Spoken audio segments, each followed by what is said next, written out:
On March 5, 1935, Warner Lewis Leroy was born, the son of famed movie director Mervyn Leroy, and the grandson of Harry Warner, one of the founding members of Warner Brothers. It seemed like he was destined to do big things. In his early 30s, he made his mark in New York City, finding his niche in restaurants combined with show business, opening Maxwell's Plum in 1966. The New York Times once referred to him as a mad genius, transforming the dining experience by putting an emphasis on production value.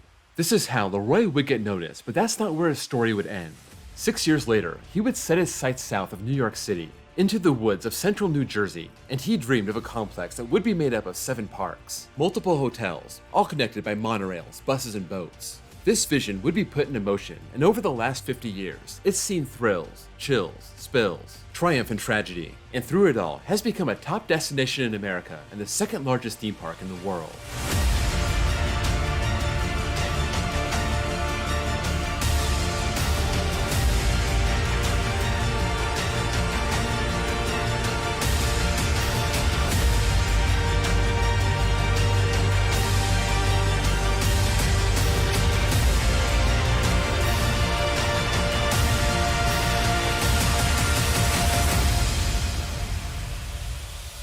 This is part 1 of a 5-part documentary celebrating Great Adventure's 50th anniversary. Join me as we take a deep dive into the 5 decades of this spectacular park in Jackson Township, New Jersey.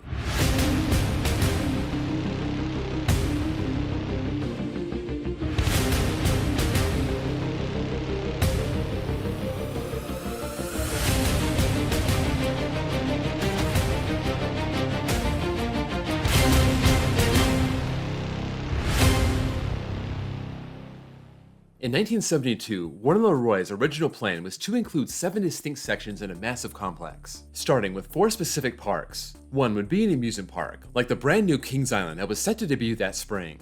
There would also be a wild animal safari, a park for shows, and a park with floral displays. In addition, he would have a sports complex, shopping district, and a campground.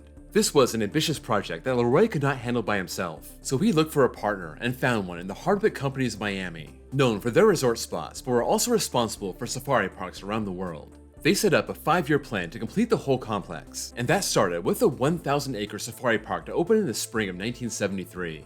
By March of 1972, they were already working with the Chipperfield Organization of Britain, as well as the Duke of Bedford, owner of a jungle safari center in England.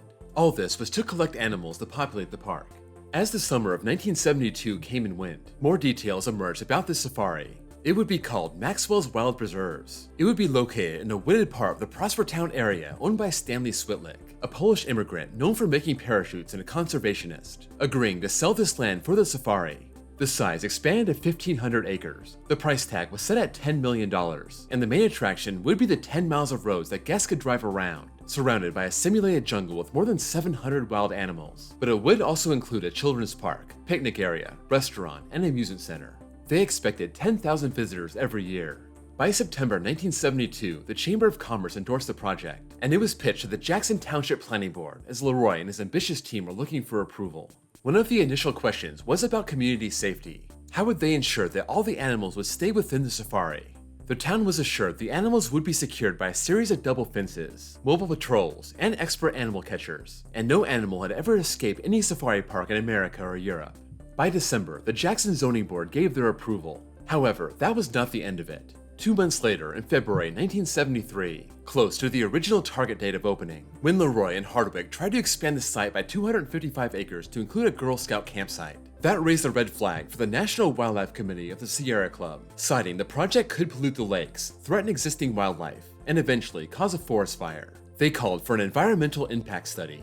That wasn't all. Stanley Switlick had already agreed to sell 800 acres of his land for the new project. But once he learned of the intention to build an amusement park following the safari park, he didn't want to give up the land. He thought the so-called honky-tonk right in the lake would depreciate the value of the land, and that was not in the original plans. He thought it would be an old-fashioned fairground. He was also concerned about sewage spilling into the lake. In June 1973, the courts required him to show cause for backing out of the deal. Leroy and Hardwick already noted they had over 500 animals at the cost of $600,000, and they needed the deed to the tract to start building shelters for the winter. They also threatened to sue Switlick for over $1.5 million in damages. They were afraid they couldn't get the land for the new park and would have to start returning the animals. The summer of '73 was a rough one, the safari being put on hold by the planning board after concerns rose about the roads leading to the park being too narrow, and then turning down the plans for a 3,000 to 5,000 seat animal stadium, as well as a $10 million amusement park. The board needed more specifics on what exactly was planned. The owner of the adjacent land also raised concerns of the damaging effect this would have on the community, citing what happened in Florida when Disney World moved in 2 years prior, and the company was being sued by its neighbors for blocking off their property with zebra cages. While scrambling to gather everything they needed, Leroy and Hardwick set up a new subsidiary under the Hardwick umbrella.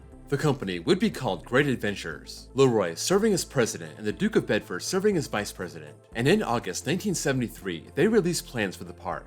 It would have a water roller coaster, a sky ride, a train safari, arcades, and the rides would be similar to those of Disney World. The park was to be called Enchanted Forest and it would span 125 acres. As they worked their way through the road issues, the land issues, and putting their plan for the park together, Great Adventures set out to hire 600 people for their targeted June 1974 opening. Carpenters, plumbers, electricians, mechanics, secretaries, security, animal workers, write-offs, and so many more jobs were on the table, and per Leroy, age is no barrier. In late October 1973, more details about Great Adventure were released. It would have 4 themed areas, starting with Enchanted Forest featuring Dream Street, full of shops, food stands, a magic theater, and a 100,000-gallon fountain. Neptune's Kingdom would have the world's largest dolphin pool, 100-foot high divers, an alligator swamp, and a fish touching pond. Strawberry Fair would have the world's largest Ferris wheel, and a sky ride that was imported from the New York World's Fair. Finally, Rootin' Tootin' Rip Roarin', the land of the Wild West, would have the runaway train coaster and the world's largest log flume, along with a rodeo circus stadium and electric motorboats. Leroy also mentioned future plans for a Fantasyland containing the Land of Oz, Camelot, and Arabian Nights. 2 weeks later, in November, the planning board gave the amusement park its approval. Leroy was satisfied, stating, "This was our final big hurdle." On the other hand, Stanley Switlick went on the record, saying, "As long as I'm alive, I'll fight to see that this land is not spoiled." Right after Thanksgiving, a press conference was held in Leroy's Maxwell's Plum, and Great Adventures announced construction was about to begin on the complex, and when their plan had been fully realized, it would cost $100 million. The overall project was to be called Great Adventure, consisting of 4 parks that would open one after another over the next 5 years. That included a whale stadium in 1975, an ice and roller rink in 1976, a hotel, golf course, and tennis courts in 1977, and another hotel, theater, restaurants, and rides in 1978. The safari and Enchanted Forest would be the first 2 to open, about a $25 million investment in Phase 1, employing up to 1,000 people. The amusement park set to draw 1 million people in its opening year. The safari set to double that number. Leroy also emphasized conservation efforts, preserving the 14 lakes and the 300-year-old oak trees. With all systems in place to move forward, true to his word, Stanley Switlick would not stop fighting. He filed a successful lawsuit to restrain development on Enchanted Forest, banning the township from issuing building permits until they reconsidered the already approved site plan, the justification being the proper 15-day notice was not given. This lasted all the way until January 1974, and despite Great Adventure's efforts, the judge would not budge, saying they need approvals from the Fire Commissioners, Board of Health, and the Utilities Authority. The fear was this could push the park's opening to July or August. At the same time, the park was drawing more and more attention from environmental groups, legal challenges looming with opening day just 4 months away. The developers were ordered to appear in court on March 1st to explain why the project should not be stopped, and the State Department of Environmental Protection asked them to voluntarily stop work, pending a complete environmental impact report, even lashing out at the Jackson Township Planning Board for approving the project in the first place. Under a lot of fire, Jackson Township officials got with officials from neighboring townships, set up a tour of the safari, and that went a long way to improve their reputation. It wasn't just the government raising concerns. Charles Stein, chairman and president of Hardwick Companies, worried the oil crisis that started in 1973 would hurt attendance, and it was already delaying the arrival of some of their animals, and they could be hindered by a fire of local protests over environmental issues. Everything was going along peacefully when, all of a sudden, these problems arose, like a fire starting. We never thought to anticipate the problem, because we didn't know there was one. By late April, the Route 537 overpass to the park was just about finished, giving guests easy access from Interstate 195, and a June 1st target date was set. One environmental suit was dismissed, but a new one was filed because of noise, followed by another one regarding the park's sewage system. This onslaught was one of the reasons opening day was moved back to June 20th. And as that date came and went, the park was scrambling to shore up last-minute issues. And on Monday, July 1st, the Great Adventure Complex was officially open for business.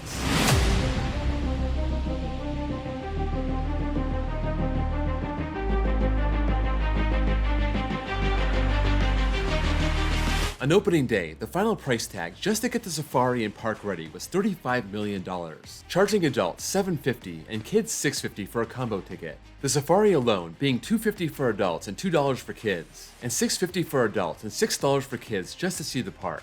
10,000 people rolled in that day to see the safari and Enchanted Forest, but some of those safari visitors had a not-so-pleasant surprise. The baboons were jumping on the cars with vinyl roofs, ripping off the layers to eat the glue underneath. The rest of the safari patrons were able to turn their radios to AM 640 to get a full audio tour, the broadcast changing based on what section the car was in. For those without cars, or with cars not suitable for a safari, a bus was made available for 75 cents a ride. Those who visited Enchanted Forest got to enjoy the carousel, the big wheel, that being the world's tallest at 150 feet, imported from Holland, the Sky Ride, Super Roundup, 2 antique car rides, one called Antique Cars and the other called Grand Prix, Pretty Monster, Swiss Bob, Traffic Jam, Flying Wave, but guests had to wait on their one roller coaster, that being Runaway Mine Train built by Aerodynamics. That, as well as the Flume, touted as the world's largest flume, were not ready on July 1st. Workers were still putting the finishing touches on the Rootin' Tootin' Rip-Roarin' area of the park, that being delayed because of rainy weather in the week leading up to opening day. 3 days later, these would open to the public. There was another coaster set to be opened in the Strawberry Fair section of the park called Big Fury, a Zyklon Galaxy coaster, but delays in delivery meant it wasn't ready for opening day. The park added both Matterhorn and Calypso to make up for the missing coaster. A steam locomotive called the Great Train Ride was also slated for a late season opening, and although paddle boats were depicted on the map, the ride concept was scrapped from the plan, causing some confusion for people looking for them. Because of all this, guests that came in the early days were given a pass to come back later in the season. Guests could also take in the world's largest dolphin show, featuring 10 trained dolphins, the world's largest hot air balloon, 110 feet high and 90 feet in diameter, the Garden of Marvels, a village of miniature European buildings, the Super Teepee, full of artifacts, and the Great Arena Show, featuring chariot races, jousts, magic acts, the fearless bowers who do death-defying stunts on top of swaying poles, and skydivers jumping from 7,500 feet and landing in the arena. In its opening days, the lines for food were causing hour-plus waits, sometimes up to 2 hours. But when the Rootin' Tootin' Rip-Roarin' area opened, they were able to debut the Best of the West, a 600-seat restaurant, taking the pressure off other stands. Great Adventure also welcomed in Governor Brandon Byrne, being honored at the Great Arena Show. While the park was getting up to full speed, their newly opened flume had a malfunction that caused a boat to flip over, sending 5 people into the water. It was closed pending a safety inspection and reopened after about a week. But in its early days, it was prone to constant malfunction and breakdowns. Even a month after opening, the crowds were pouring in, causing frustrating traffic jams leading to the park, and for those who made it in, long wait times. The park was drawing in more than 20,000 people per day during the week, over 25,000 people on the weekends, and clearing 150,000 a week. The park was almost a victim of its own success, scrambling to hire more workers, already planning their next expansion to disperse the crowds, that being Fantasyland for the next year. Near the end of the season, they were able to finally assemble and open their Big Fury coaster. In the fall, they got approval to expand their parking lot, add another new restaurant, 3 new food stands, a second flume ride in the Strawberry Fair section, and 4 portable rides, 8 new rides in total, hoping to develop more of their 1,500 acres of land. Only about 600 of those acres had been used in its first year. They would also expand their bandstand to seat 2,000 people for their summer concert series, bringing in headliners for 1 week at a time, doing 1 show per day and 2 on Saturdays. This would include the Pointer Sisters, Bobby Goldsboro, Conway Twitty, Willie Nelson, and the Hudson Brothers. They also decided to raise their prices by the end of the summer, the Safari up to $350 for adults and $3 for kids, and they also got rid of the kids' pricing for the combo ticket. By the time the park closed for the year, it had been very successful attendance-wise, but the park lost $28,000 and those massive crowds put a magnifying glass on the growing pains, their margin of error being small and a lot of patrons leaving frustrated. But it was clear there was an appetite for an amusement park safari combo. The park was more popular than they could have imagined. They originally told the township they were expecting 1.1 million guests per year and 2,000 cars daily by 1985, and they were expecting to double that a whole 10 years early. To keep up, they were going to expand as fast as they could and learn from their mistakes. They would do all this under new ownership.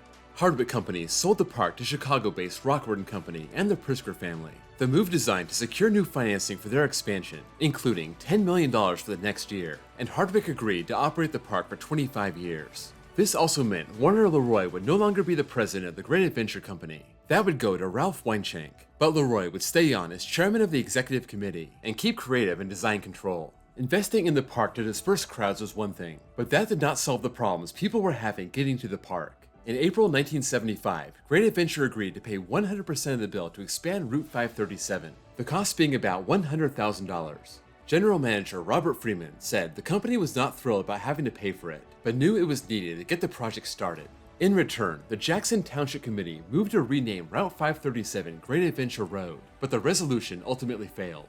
The 1975 season opened with a splash, Donnie Vick diving 148 feet and setting a high dive record at the Aqua Spectacle. It would also open with even higher prices, the Safari being $450, $775 for the park, and $950 for both.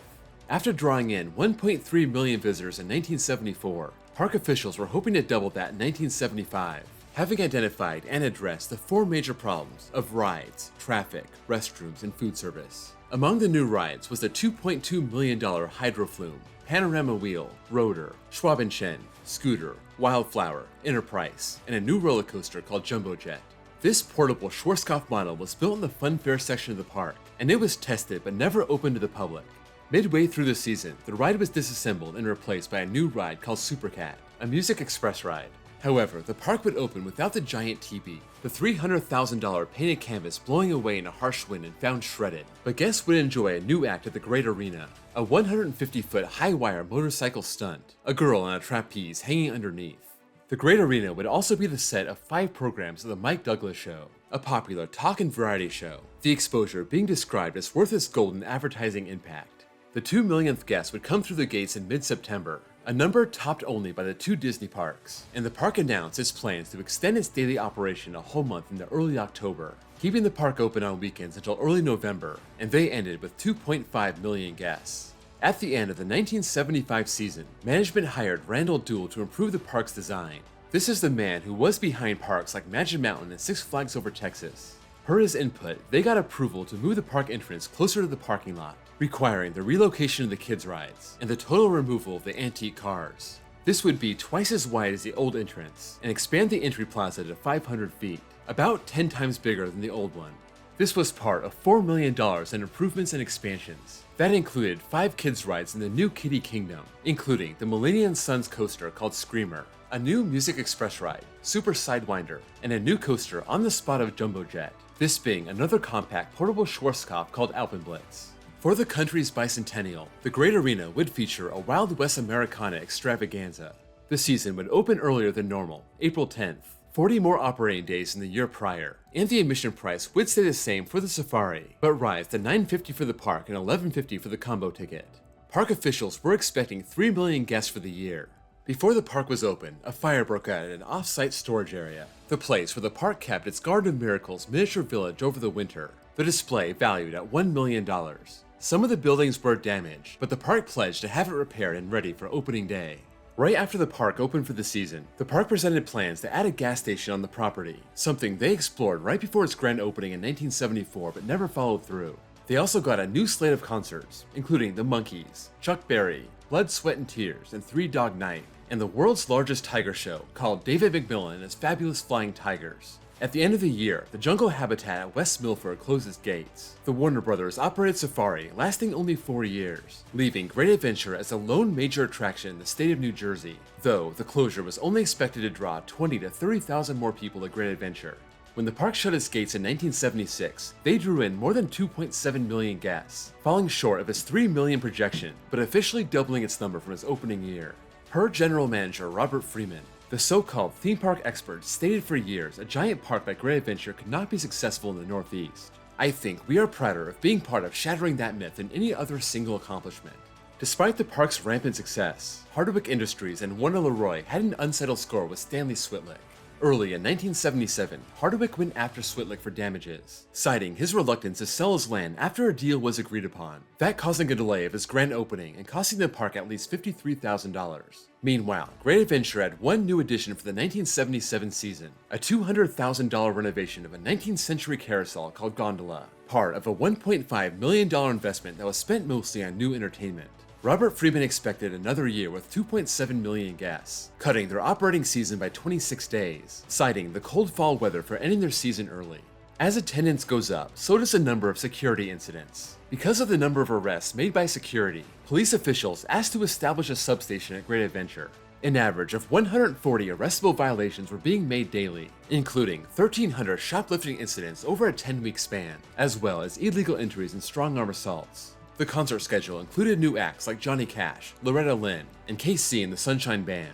Attendance was falling short of expectations, but the bright side was the increased draw from New York. After its opening year, the park gained a bad reputation in the city, but after a few years of proving itself, a new ad campaign in New York proved to be very successful. Also, now that the park was more established and well known, they cut their TV ads from 30 seconds to 10 seconds, more of a reminder than an explanation, allowing them to run more ads. As the park was improving its reputation, they lost their first employee on the job. 24-year-old mechanic Stephen Tucker was killed when the Skyride was activated while he was working on it. OSHA would fine the park for not using the lockout procedures. 2 weeks later, two trains on runaway mine train collided, injuring 14 people, including one man who suffered a fractured spine.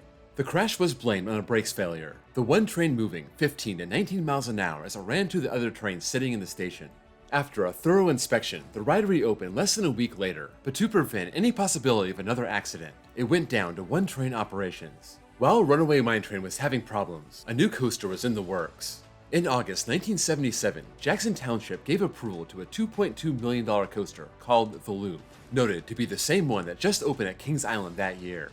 2 months later, more details were released. This would be called Double Header Loop, having 2 interlocking loops on 2 separate tracks. This was described by the park as the ultimate trip for even the staunchest ride freak.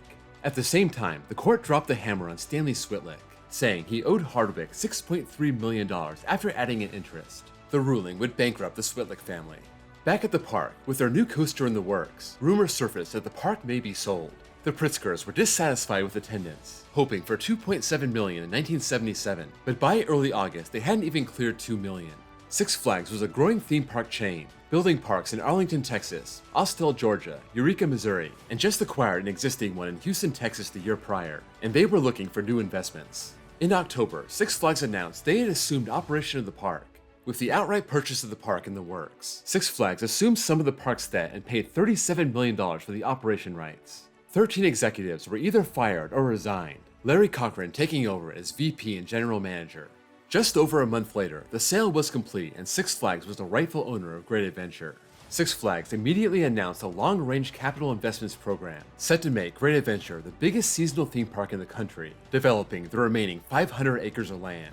That would begin with $6 million in new investments for 1978, starting with Double Header Loop, now known as Lightning Loops. Another new coaster called Wild Rider, a Schwarzkopf Wildcat replacing Big Fury, which was taken out after the 1977 season. Close Encounters, Monster Spin, and a 1,300-seat indoor theater called Americana Music Hall. These attractions not ready for opening day in early April, but rolled out in the months leading up to the summer season. One ride that would be absent in 1978 was the Gondola, operating for just 1 year, proving to be not very popular and was too expensive to maintain. Also leaving after 1977 was Pretty Monster, then known as Dream Street Dazzler, Wildflower, then known as Wild Rider and having its name reused for the new coaster. Also the Enterprise. 2 weeks after opening, the park had 2 bizarre incidents. First, an 18-year-old employee was attacked and mauled by a Bengal tiger, getting too close to the cage and getting swiped on the neck and chest, having to be taken to the hospital for treatment. 1 hour later, a worker on the park's diving show slipped and fell 20 feet off the diving board ladder, also landing in the hospital for his injuries. Getting past their early mishaps, Six Flags decided to offer the park's first season pass for 1995, and also released their concert schedule for the summer. This included Natalie Cole, The Spinners, Bachman Turner Overdrive, Andy Gibb, and The Tramps. In early June, reports surfaced that Jackson Township approved construction of a large double-track wooden coaster, Six Flags hitting the ground running. Not to be overlooked, Lightning Loops opened its lower half in June, its upper half slated for July. The looping coaster was still relatively new in 1978, and seeing two loops intertwined was a sight to behold. You'll probably scream helplessly, reach for something to hold onto, and your lunch will feel like it's creeping up your throat by the time it's over. Gary Rothbard, Asbury Park Press. This would use a winch launch to push the train off a 56-foot platform, reach 45 miles an hour as it goes into a vertical loop, up to another platform where it stops and does it all backwards. While the park was getting both sides of their cutting-edge new coaster operating, they took their Skyride out of operation. A fatal accident occurred on the same ride at Six Flags Over Mid-America, and that caused all rides of its kind to be closed for inspection. As the summer season closed, the park set its sights on the fall and opened up the haunted house for their new Halloween event, Halloweekends. They would offer a buy one get one free ticket for the park during this event, shutting down for the season on October 29th. In its 5th season of operation, Great Adventure surpassed the 3 million mark for the first time, and as soon as those gates shut, Six Flags got to work on $10 million in improvements and additions. Half of that money would be poured into their largest single investment ever. There's still the fury of rolling thunder, the deafening roar and cyclone force of Great Adventure's two mighty new wood coasters. You're plunged from the top of a towering drop, white-knuckled and trembling, lashed to and fro, screaming through space. 50 miles an hour, you ride out the rage of its hurricane blow. Rolling thunder, have you got what it takes to weather the storm? 850,000 feet of Douglas fir, two 3,200-foot-long tracks standing 88 feet high. Rolling Thunder was designed by Donald Rosser and William Cobb, and was said to emulate the Great American Scream Machine at Six Flags Over Georgia. Just like Lightning Loops with its dual tracks, Rollin' Thunder was designed to be a people eater, giving 2,400 people a ride every hour. It would be part of a new section of the park called Hernando's Hideaway, using a southwestern theme.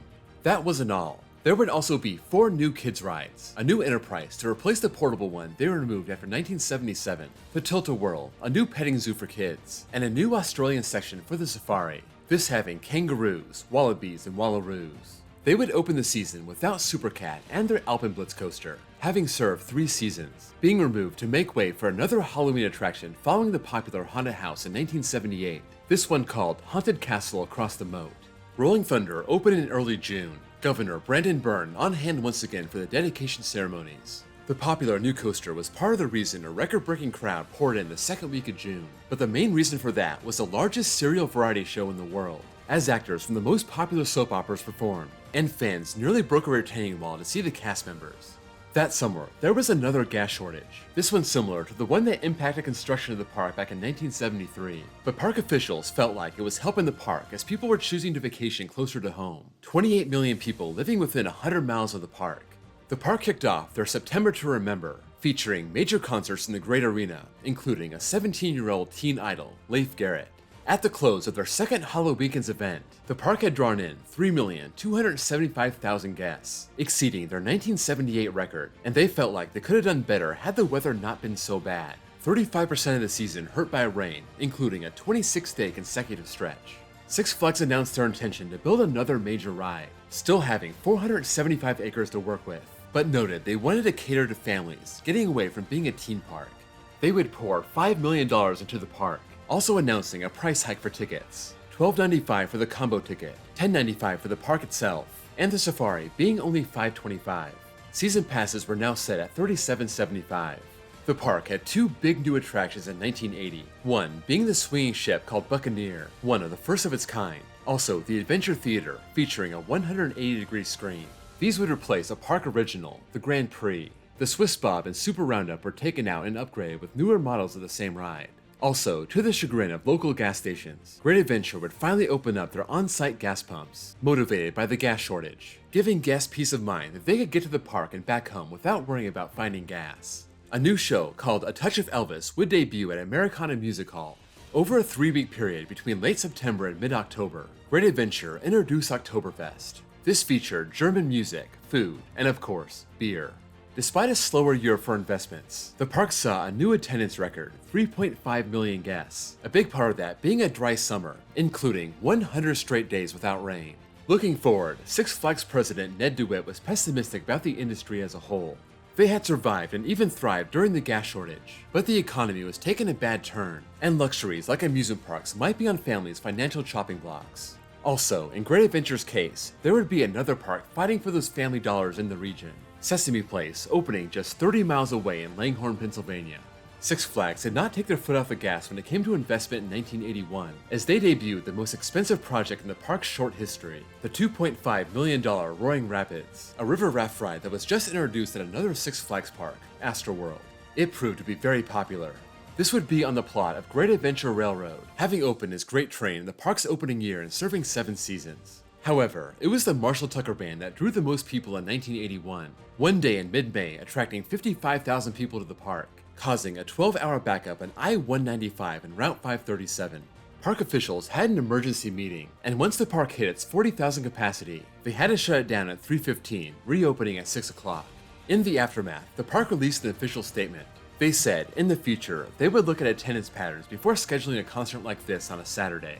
Still, because of popular demand, they extended their Rock Arena Fridays concert series through the end of August, and Midsummer reported an 8% increase in attendance. At the end of the summer season, a 20-year-old employee died on Rolling Thunder, falling more than 40 feet during a test ride. The park suggested he was sitting on top of the safety bar. They called it employee error and reopened the ride shortly after. OSHA investigated, and they determined the park did not ensure the safety bar was locked securely for employees, and the park paid a small fine and took action to correct the problem, adding seat dividers and headrests to prevent people from standing up. That was not the end of the problems on Rolling Thunder. 2 weeks later, a 19-year-old woman choked to death on the ride. Through the series of tragedies, the park had another strong year, but attendance did drop 2%, but they did enjoy a double-digit increase in revenue. General Manager Larry Cochran giving credit to the high gas costs and bad economy, saying most people coming to the park were day trippers, mostly from the New York metro area. At the end of the year, Six Flags put itself up for sale. It was valued at $100 million, and that started a bidding war. Columbia Pictures was in the mix, but in the end, Bally Manufacturing won out, ponying up $140 million for the company. Bally was known for manufacturing slot machines and arcade games, but we're looking to break into this new industry. After the park closed for the 1981 season, the Schwarzkopf Wild Rider was removed, and in December, the Fortune Festival arcade burned to the ground, the damage valued at $1 million, but luckily nobody was inside at the time. The park would respond by building 2 new games buildings in an area called Good Time Alley, set to be ready by the 1982 season. They would add some new kids' rides, as well as a new flying carpet ride called Joustabout. They would also welcome in Glenn Campbell, the Marshall Tucker Band once again, the Beach Boys, New York football legend Joe Namath, and a soap opera festival for those who come to the park for entertainment and not the rides. In the late summer, the Fantasy Factory would set up their show of life-size celebrity puppets. They also announced that for the first time, the park would host the New Jersey State Fair for 10 days in mid-September. When the 15,000 guests arrived for opening day, they would be greeted with the first ever parking toll, running $150 per car. As 1982 turned to 1983, Great Adventure had a new general manager, David Paltzik, and he was ready to take on the park's next big expansion. About the consistent investment, he said, because of the park's strategic location between 2 metropolitan areas, Philadelphia and New York City, you can convince management to spend money. This included a water ski show, featuring 16 skiers performing stunts 5 to 6 times a day, Parachuter's Perch, billed as the world's largest amusement ride, dropping riders from 250 feet and using a parachute to break their fall. This would be relocated from Six Flags over Mid-America. They would also add Freefall, an intimate first-generation freefall ride, taking riders up 130 feet and dropping them. Over the summer, the park brought in Rick James for a concert, causing another chaotic crowded scene, prompting the mayor of Jackson Township to approach the park about crowd control. This would lead to another $135,000 investment to widen Route 537, hoping to avoid the 6 to 12-hour traffic delays that came on the worst days. Great Adventure also hosted the State Fair once again, seeing 23,000 people on opening day, and they saw attendance rebound to 3.3 million, a 600,000 increase from 1982. They also announced a brand new coaster, the Sarajevo Bobsleds, themed to the 1984 Winter Olympics. Everything was looking up for Six Flags Great Adventure, but all it took was one spark to bring the park to its knees.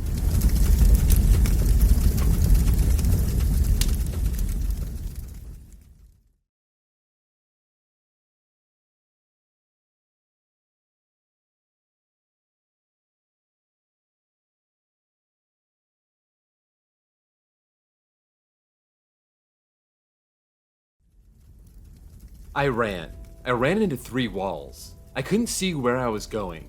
It was pitch black. I started to stumble and I just kept running. I fell once. I got back up and I kept running. I kept running until I found the entrance. All I could hear was coughing. As soon as we got out, it went right up in flames.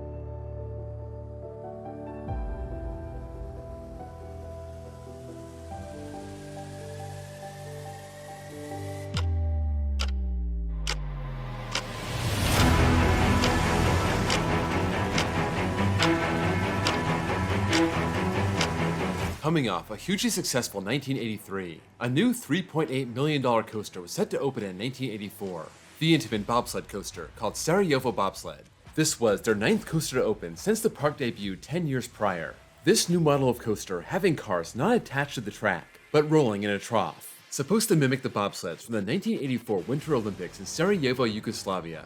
25 concerts were also planned for the summer, including the Charlie Daniels Band, Kool and the Gang, The Temptations, The Four Tops, and Ted Nugent. But when the season opened in early April, it still felt like winter. The park had a promotion where guests could get in free if they brought a snowball to the front gate, calling it Save a Snowball. That was expected to draw in 5,000 people to the park, and 25,000 people showed up. But all the fun and frivolity of the season all ended in one night.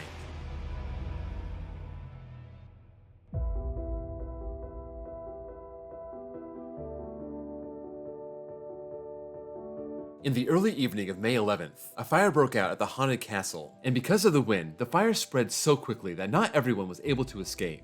8 teenagers were found, burned beyond recognition, trapped near the front of the haunted castle as the fire melted the steel and incinerated the wood around them, the flames shooting 100 feet in the air. 7 others were taken to the hospital for smoke inhalation. The park was closed by 8 p.m., 2 hours ahead of schedule, and guests were given tickets to come back another day. Despite the shocking tragedy on that Friday night, the park was open for business on Saturday, the area around the haunted castle being fenced off from the rest of the park, along with some rides nearby. But the gutted-out castle was still visible from different parts of the park. Some were turned off by the cavalier message that opening up the following day sent to the public, while others were looking for clues as to why this happened, and if anything could have been done to prevent it.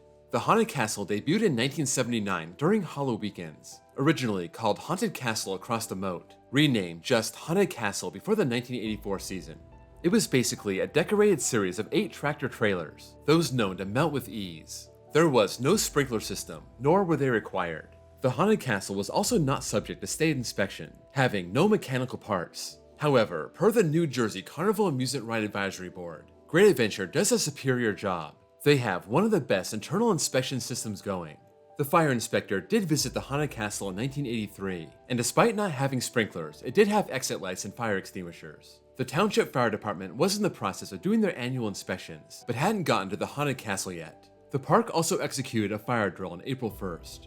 Despite trying to cover their bases, there were a lot of angry people in the aftermath. State Senator Frank Graves inspected the site, noticed no sprinklers or smoke detectors, and posed the question, who on God's earth would design such a fiasco? Everything in there I saw was wrong. One of the victim's parents spoke to the press following his funeral. No sprinkler system, no fire alarms, no emergency lights, no nothing. That doesn't add up to an accident. They killed him. They killed my boy. They'll pay. Believe you me, they'll pay plenty, and I don't mean money. We won't stop until they pay for this. Senator John Caulfield called the Haunted Castle out as being built illegally, and state laws banned trailers from walk-through amusements. I don't know how they got it there in the first place. As for the cause of the fire, an early report stated a lighter may have been responsible, used by a 14-year-old boy trying to see better in the dark, but the flame coming in contact with one of the foam rubber padded walls. Shortly after, Frank Graves introduced a resolution to investigate the fire, authorizing the panel to use full subpoena powers for their probe. Any violations would bring the case before a grand jury, and they would determine if park officials were responsible for their deaths. The families of the victims were also starting to file public and legal action against Great Adventure, a lawyer representing 4 of the 8 victims' families filing a $2.6 billion suit, that being for punitive and compensatory damages. With the dark cloud of tragedy, investigation, and future legal action hanging above their heads, Great Adventure marched on to the summer of 1984. They were forced to close their freefall after an accident occurred on the same ride at Great America in Gurnee, Illinois, the car going halfway up the elevator lift and crashing back down. The Americana Music Hall was closed in June following an inspection that found 19 fire-related building code violations, reopening with improvements 9 days later. There was no doubt, Great Adventure's reputation was in shambles. They saw attendance drop 19% by the end of June, expecting a full 500,000 visitor drop by the end of the year, and the park's public directions director admitted the way the situation was handled was not good. From the very beginning, it was not handled properly, and after a couple days, that snowballed. Authorities would not let the press onto the scene of the fire, and corporate lawyers warned against the park making statements. They admitted they emerged from the incident with a callous image. As the summer season came to a close, the grand jury issued criminal indictments for manslaughter on 2 park officials. David Paltzik, the current vice president and general manager, and Larry Cochran, the vice president and general manager when the Haunted Castle was built in 1978. They were able to enter a community service program to avoid trial. Still, the Six Flags Corporation and Great Adventure were on the hook for a manslaughter trial to begin in the spring. Before the 1985 season, Great Adventure released their new fire safety program, a $5.2 million system focusing on a computerized safety network that Six Flags said makes it the safest park in the nation. 17 miles of wire and water mains, over 2,000 acres of land, heat and smoke detectors, more exit lights and signs, all run from a computer command center that alerts security guards to the area. This initiative also saw the construction of the water tower, sporting the slogan, "We care about you." The park was hoping this would be a big step in repairing their image, ending up 17% down in attendance in 1984, from 3.3 million to 2.74 million. They would also offer guests a new ride, Looping Starship, a swinging ship that would go around 360 degrees. Six Flags had also purchased Marriott's Great America the year prior and gained access to the Warner Bros. Cartoon characters, retheming their kids section to Looney Tunes Land. Every ride getting a Looney Tunes retheme. On the last day of June, a stampede of people trying to get into the Great Arena for a New Edition concert caused 20 people to go to the hospital, the injuries ranging from minor bruises to a fractured elbow. At the time of this incident, 3 former employees of the Haunted Castle were testifying at the manslaughter trial, saying the attraction was plagued with safety problems. Six Flags and Great Adventure were saying the fire was actually an arson attack, trying to pin the fire on a 15-year-old boy only known as JR, who had a history of setting 50 fires. After 8 weeks of testimony and 13 hours of deliberation, the jury found the corporations innocent of any criminal act in the deaths of the 8 teenagers. Frank Graves and the victims' families expressed their outrage over the verdict, but the civil suits were still pending, and by the end of the year, a $2.5 million settlement was reached with the first family, the first of several settlements handed out over the next few years. The park would also be robbed of $217,000 when a gunman entered the park's accounting office in the overnight hours, threatening the 5 employees and escaping with the previous day's receipts. The perpetrator turned out to be an ex-employee who was caught and charged the following year. In general, 1985 was a good year for Great Adventure, attendance rebounding 13% from 1984, still not matching the 1983 level of 3.3 million, but only 4% off the mark. Hoping to capitalize on this success, Great Adventure had a state-of-the-art brand new toy set to open in 1986. Great Adventure would like you to experience the ultimate thrill. First, you'll drop 10 stories. Then hurtle forward into a 360-degree loop. And if that's not enough, you'll do it backward. Six Flags Great Adventure introduces the ultimate thrill, the new Ultra Twister. Once you ride it, you may never be the same. Ultra Twister, only at Great Adventure. At the cost of $4 million, this roller coaster was designed and built by the Japanese company Togo. This was Ultra Twister, set right next to Rolling Thunder, and there was nothing conventional about this ride. It would have tracks surrounding the whole car, go up a 97-foot vertical lift, dive down at a near vertical angle, and go into 3 heartline rolls, the last 2 going backwards after hitting a switch track. There was nothing like it in North America. Great Adventure officials, including GM David Paltzik, went to Japan to ride the prototype, and requested some modifications for this one, including designing restraints to fit larger guests. Great Adventure wanted to move the narrative back to what made the park so popular in the first place, but they had another setback at the end of March when 3 people were stabbed in front of the Liberty Fountain, a group of men trying to steal a gold chain off another man's neck. This sparked debate over the need for metal detectors, a step the park was trying to avoid. They said having to check every man, woman, and child trying to come to the park would hurt the experience and the image of the park. In the end, Great Adventure did not choose to take any more security measures after the attack. Great Adventure saw the crowds roll in that summer, fueled by their new coaster and concerts from Frankie Valli and the Four Seasons, Tony Bennett, Kool and the Gang, and Menudo, also featuring shows from the Chinese acrobats. They didn't get back to the 3 million mark, but they came close and saw a 1% increase from 1985. They also enjoyed the benefits of their Twicket promotion, offering a free ticket with each paid ticket, allowing guests to come back again within a week, excluding Saturdays. The park pushed forward with another major investment for 1987, Splash Water Falls, a shoot-the-chutes water ride, taking riders up 45 feet, dropping them down at a 35-degree angle, ending with a massive splashdown. This would cost $2.3 million and hold as many as 120 passengers at a time. If guests were looking for the Matterhorn, that served as 13th and final season in 1986. At this point, tickets for the park and safari were set at $17.95 and parking was $3. When guests came into the park, they would be greeted by a 6-foot-tall, $350,000 robot, said to be the brother of Psycho, the robot in the movie Rocky IV. But once again, violence in the park reared its ugly head. On Easter Sunday, 3 separate incidents left 1 person shot and 2 people stabbed. The shooting occurred near the park entrance around 7 p.m. and the park was closed shortly after. Earlier, 1 person was stabbed in a robbery and another as a part of an argument. Park officials defended their security force, saying conflicts like this could happen anytime, anywhere. But this time, they couldn't just ignore it. They determined that checking people coming to the park was necessary, and the inconvenience up front would prevent major incidents later. They introduced handheld metal detectors at the front gate, stating the checks would later become random, but also banned knapsacks and tote bags. At the same time, Ballet Manufacturing was out as owner of Six Flags, Westray Capital beating out 5 other bidders and buying the company for $600 million. Great Adventure kicked off their summer season by opening Splashwater Falls, hosting a 17-hour dance party, and hosting the Chinese Golden Dragon acrobats and magicians of Taipei. But the park just could not shake its demons.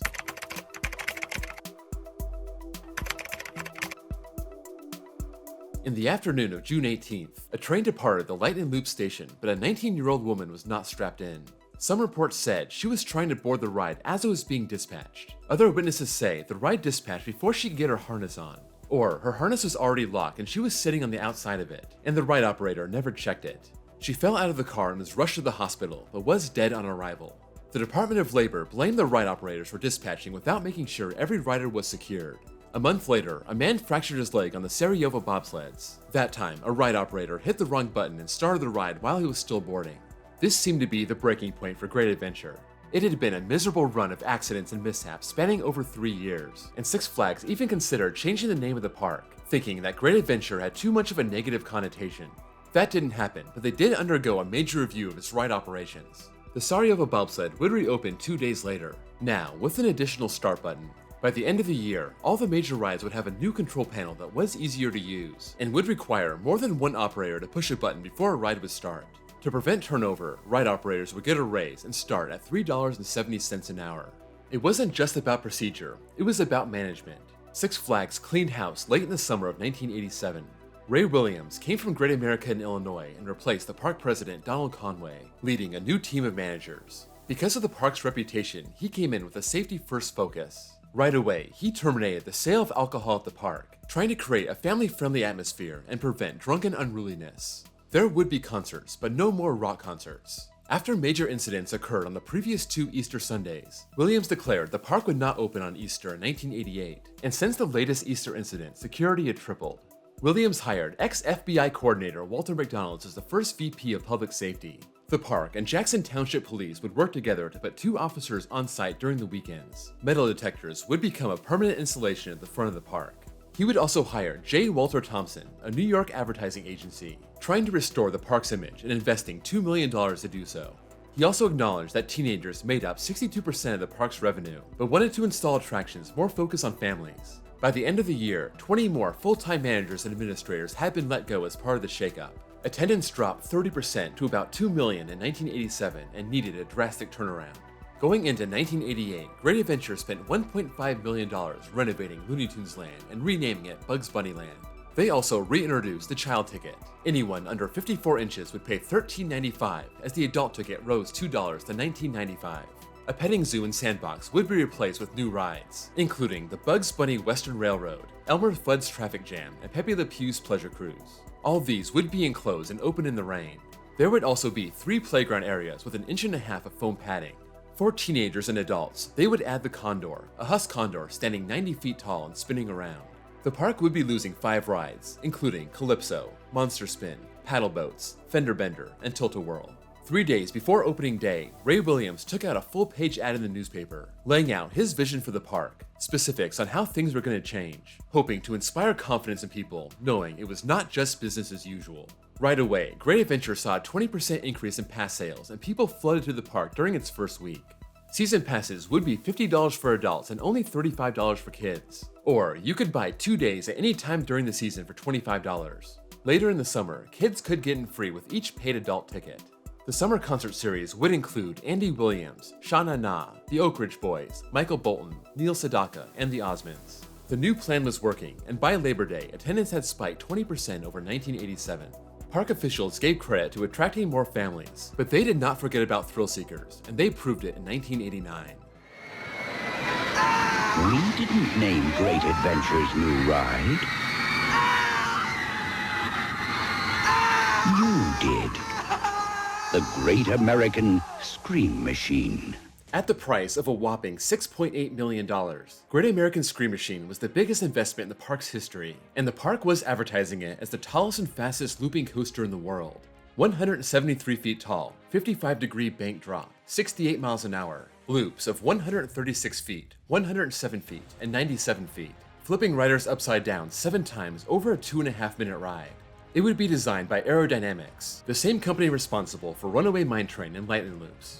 Aero was also in the works building the first coaster to pass the 200-foot mark, Magnum XL200 at Cedar Point, set to open at the same time as Scream Machine, as there was a renewed push to set new world records. This would come at the cost of the Sarajevo bobsled, that being dismantled and moved to Great America to open for the 1989 season, now known as Rolling Thunder.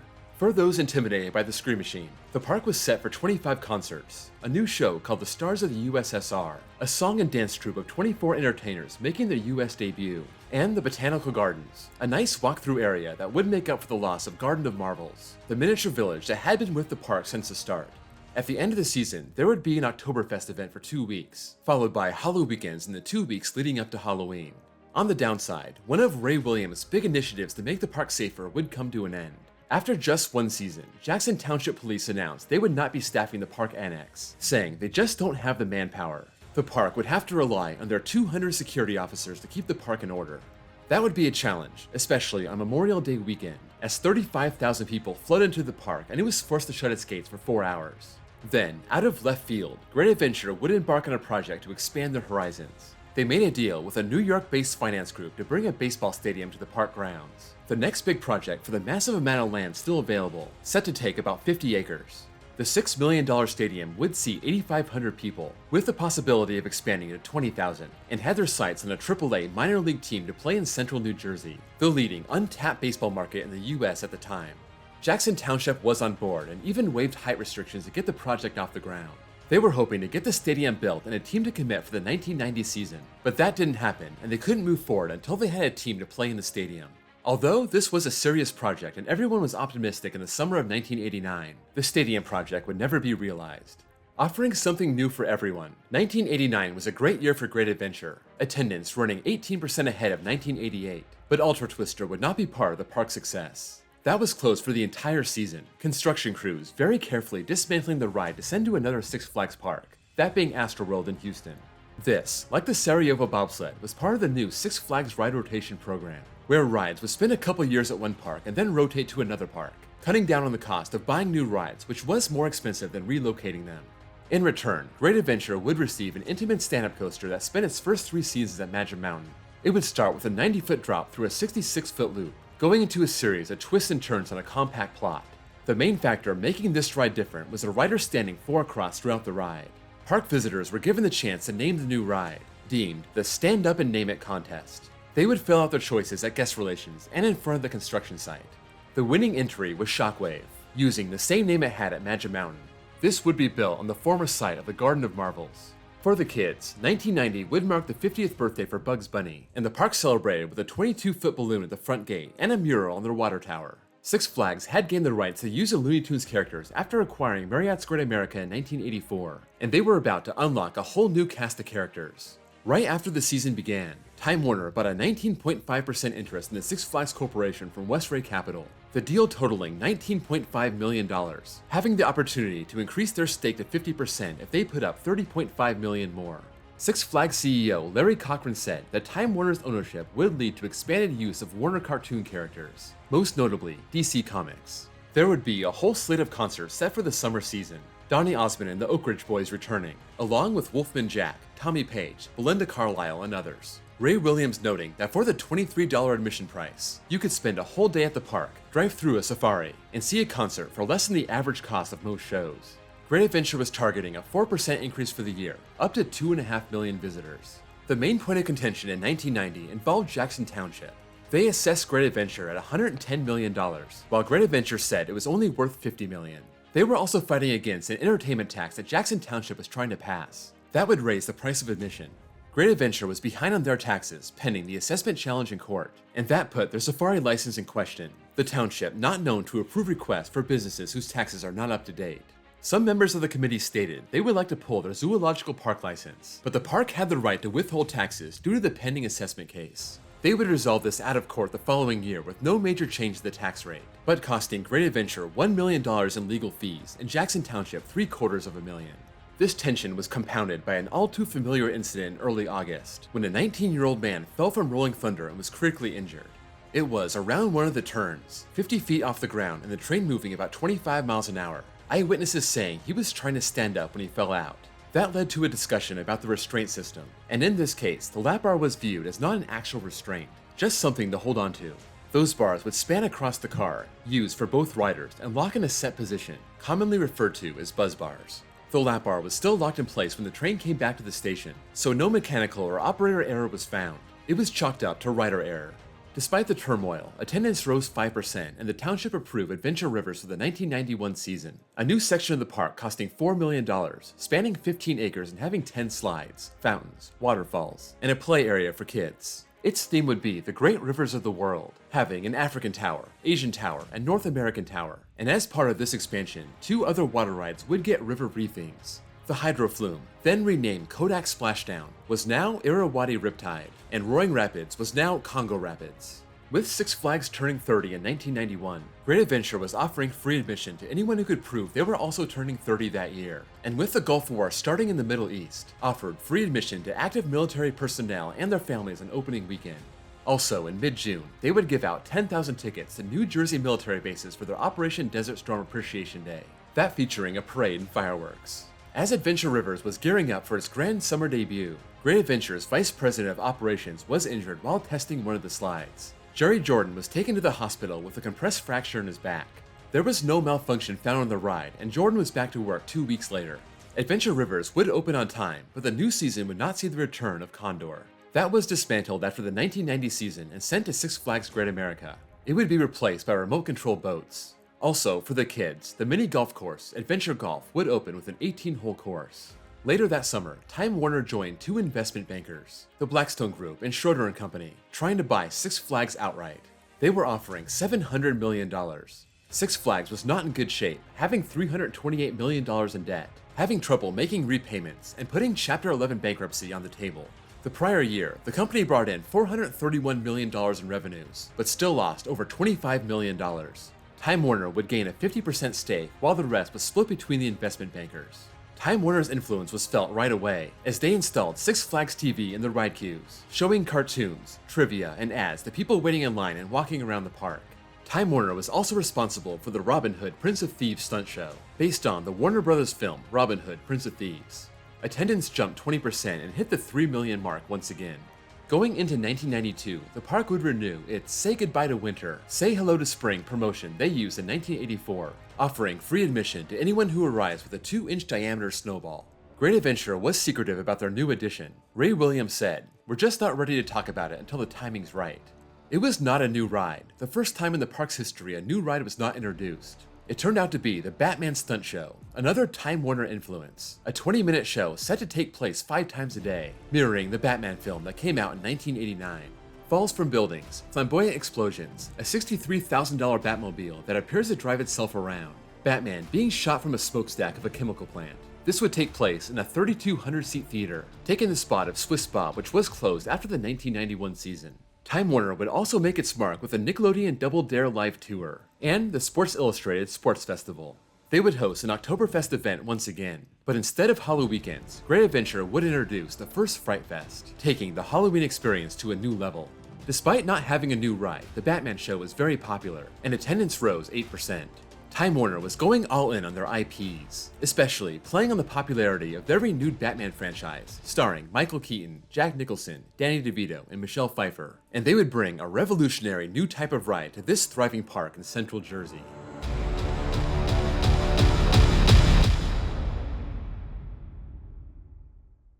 The amusement business is a major part of Americana, and it's competitive as hell. Every one of these parks has to hustle like mad to keep its trade up.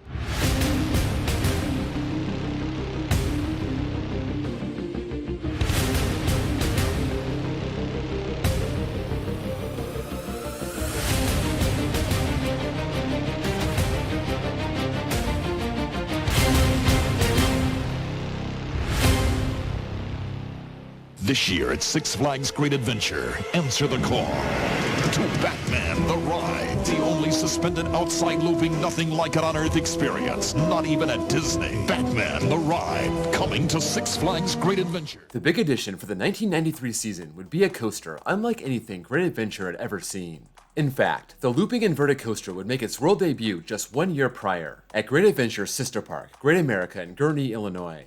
Batman the Ride would hang under the track and go upside down 5 times, built by a new manufacturer called Bolliger & Navillard. This was the latest addition made possible by Time Warner's acquisition of the chain, following the great success of the Batman stunt show in 1992. Time Warner really wanted to stress Six Flags as a national brand, rather than 7 individual parks, and the signage leading to Great Adventure was even changed from Great Adventure to Six Flags. Batman the Ride would be built on the former site of Lightning Loops, serving its final season in 1992, one track being sent to Oklahoma's Frontier City, the other sent to Maryland's Wild World. Shockwave would also be gone after just 3 seasons, part of the ride rotation program and sent to Astroworld to be reopened in 1993. Over the offseason, a storm destroyed the traffic jam bumper cars and it was removed. To make up for it, they took their mock spinning ride out of storage, the one that opened as Schwabenschen in 1975, removed in 1987, and reopened in 1993 as El Sombrero. Maintenance also turned their sights to their 4-year-old Aero Looper, Great American Scream Machine, having to replace the tops of the loops with track that had more bracing.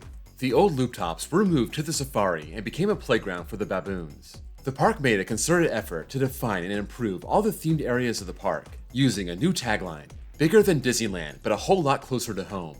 Opening weekend saw free admission to the Safari and half-price tickets, and after that, a normal adult ticket would be $28. Kids under 54 inches, $19, and $12 for people 55 and older. Parking was now $5. Batman the Ride would open on May 1st, and this wasn't just a thrilling coaster. To fit in with a new Disney-style effort, it was well-themed. The queue was a walkthrough of the slums of Gotham City, going into a tunnel that leads you right into the Batcave, featuring a life-size Batsuit, and your escape from Gotham City would be this special speed vehicle, the 4-across 32-passenger trains hanging under the track, rising up 105 feet and traversing 2,700 feet. It was the type of ride that brought the wow factor to Great Adventure. This was no surprise to Time Warner and Six Flags, seeing the success this ride had at Great America, and they would continue to flood their parks with the same ride for the rest of the decade.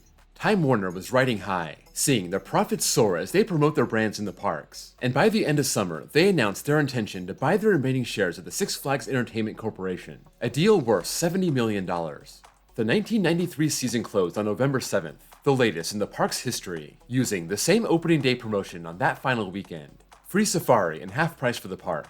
The park had rebounded to have its best year since 1983, before the Haunted Castle tragedy, before the deadly ride accidents and violent incidents drove so many people away, leading to management cleaning house. Attendance spiked 11% and cleared the 3 million mark, now deemed both Six Flags' biggest and most successful park. Some neighbors were unhappy with Great Adventure's biggest star, Batman the Ride, roaring into the night, described as a rhythmic sound not unlike a jet engine, and with the park open till midnight on the weekends, it made the problem worse. The neighbors could not complain about sound with the park's new addition from 1994, as it would be indoors, deemed a cinematic adventure.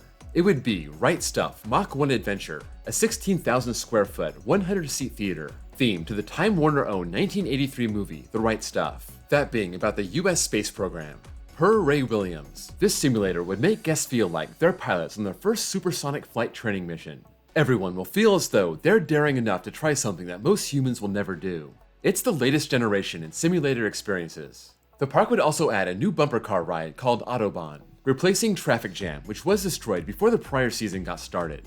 When the kids arrived at Bugs Bunny Land, they would find the giant rainbow entrance gone, replaced by a giant tree stump. The first McDonald's would find its way into the park grounds, and the safari would welcome in 4 white Bengal tigers as part of Great Adventure's 20th anniversary.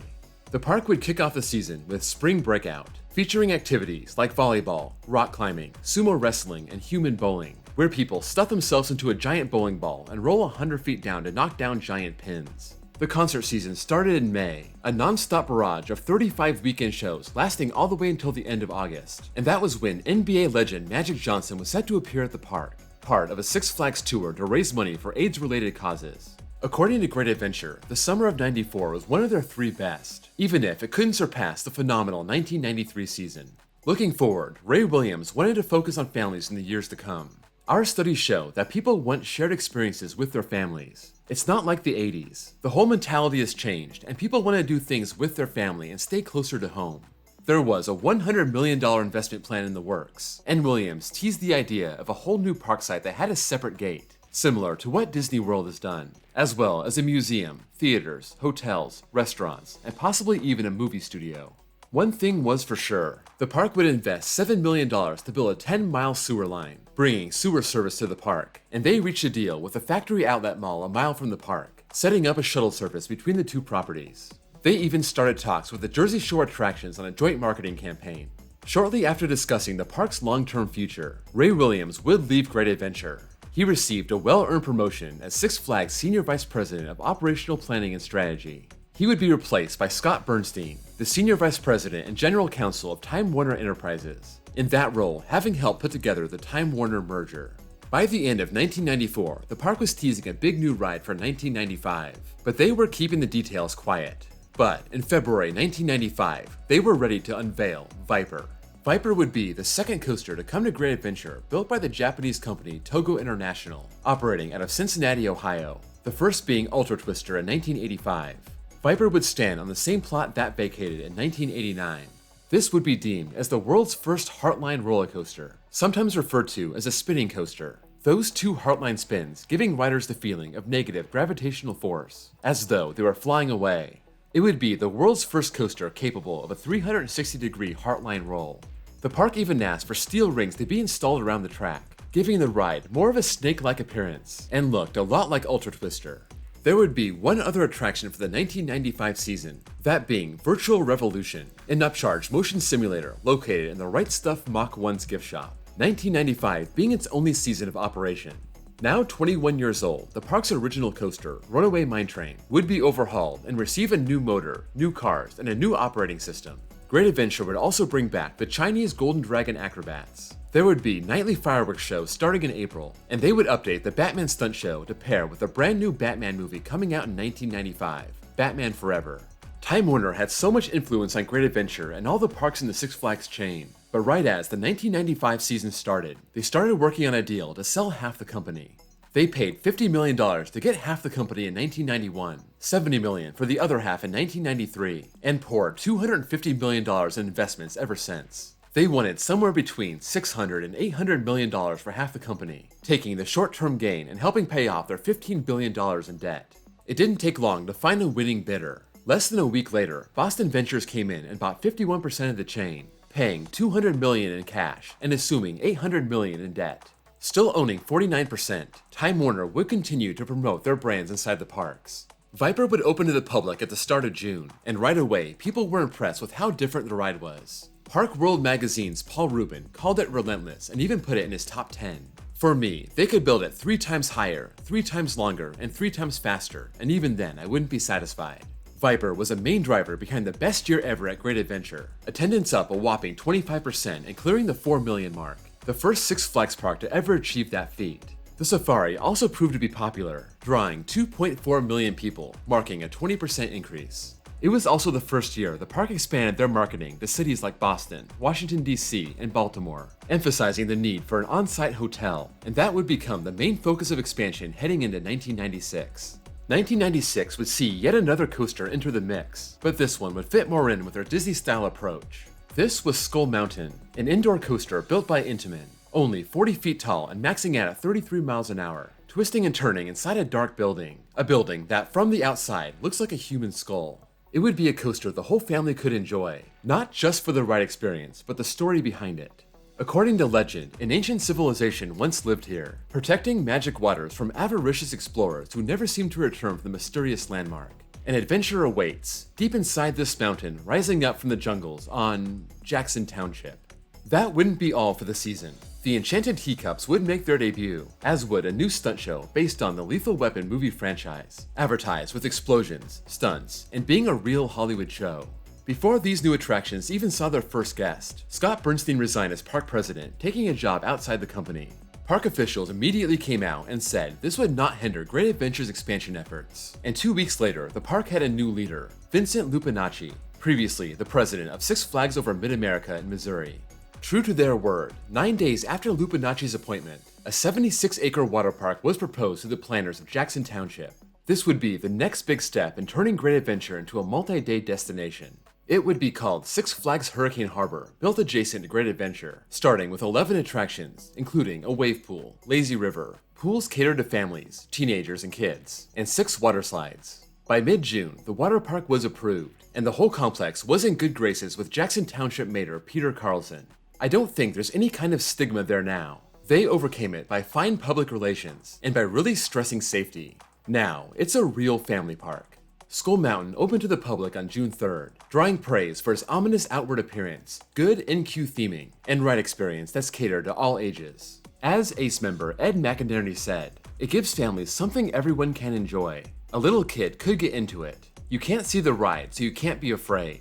During the Fright Fest activities, the Right Stuff Mach 1 Adventure was reprogrammed with a new show. This was Dino Island, and it was a huge success and would return to Fright Fest year after year. The park performed on par with their spectacular 1995 season, both years having added new coasters, and they had no plan to stop going into 1997. This time, they had their sights set on something big in Movietown. The cold sweat chills down your spine, the shivers. It's not the flu. It's Batman and Robin the Chiller, only at Six Flags Great Adventure. A one-of-a-kind experience with 2 different bone-chilling tracks. Linear induction motors launch you 0 to 70 in under 4 seconds and shoot you 20 stories into the sky. Then you do the entire ride backwards. Six Flags! You in? Are you out? Just in time for the new 1997 movie, Batman and Robin, Great Adventure was set to debut Batman and Robin the Chiller. To tie in with the duo starring in the movie, this would have 2 tracks intertwining with each other, rocketing them 200 feet in the air, dangling them for a moment, and then plunging back to the earth, and that's just the halfway point. This would be built by Premier Rides, featuring an LIM launch, the Batman side having a 139-foot inverted top hat, and the Robin side having a double inversion Cobra roll. Then, both going into a 0G roll, having another LIM boost to get the train up the 200-foot spike, and then doing it all backwards. It wasn't just Great Adventure adding Premier Rides launch coasters themed to the new movie. Six Flags Over Texas and Mid-America, newly renamed St. Louis, would be getting similar rides themed to the movie's villain, Mr. Freeze. It was a risky move, not just because it was the largest single ride investment in the park's history, but because of the new technology on the ride. Linear induction technology was introduced 1 year prior, that being on the Outer Limits Flight of Fear at Paramount's Kings Island and Kings Dominion. Motors on the track would generate a magnetic wave, and this was replicated 400 times, pulling the trains from 0 to 65 miles an hour in 5 seconds. This was set to open around Memorial Day, and to their credit, they were close. This opened in early June, and Paul Rubin described it as controlled mayhem. It's just wonderful. Anything that has those diabolical twists and plays with gravity like that is just superb. The Chiller would cause 2 rides to be relocated. That included the Space Shuttle, opening in 1985 as Looping Starship, and Centrifuge G-Force, opening in 1978 as Close Encounters. These would be moved to the boardwalk, near the Right Stuff Mach 1.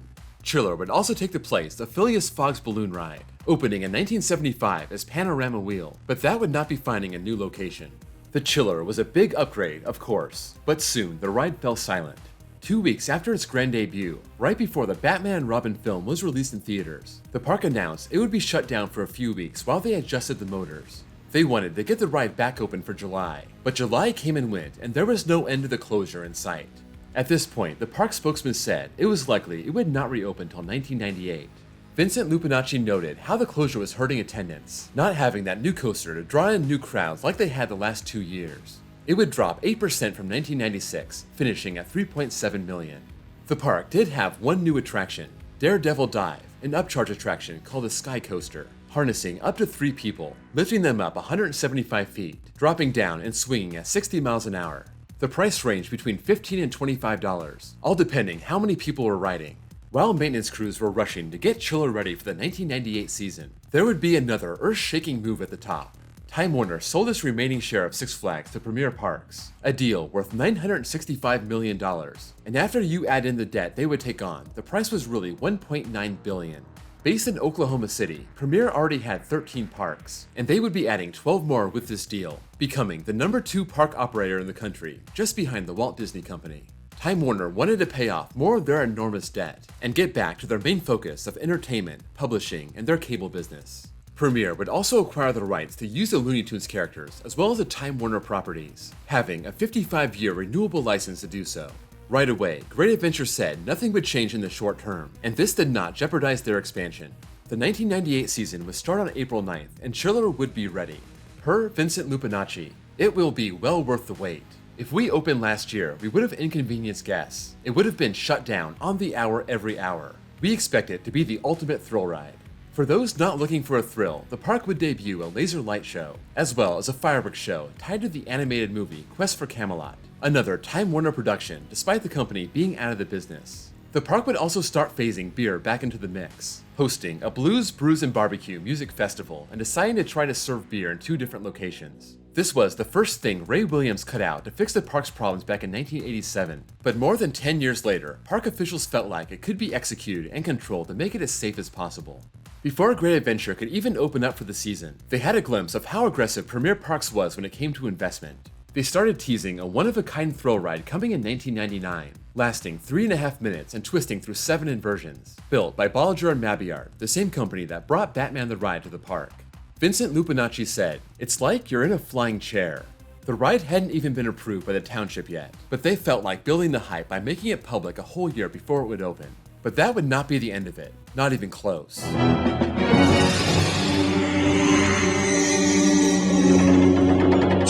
Medusa rears its ugly head. A monster coaster unlike the world has ever seen. You're strapped to a flying chair, 14 stories in the air. Just don't look down. You could turn to stone. Only at Six Flags Great Adventure.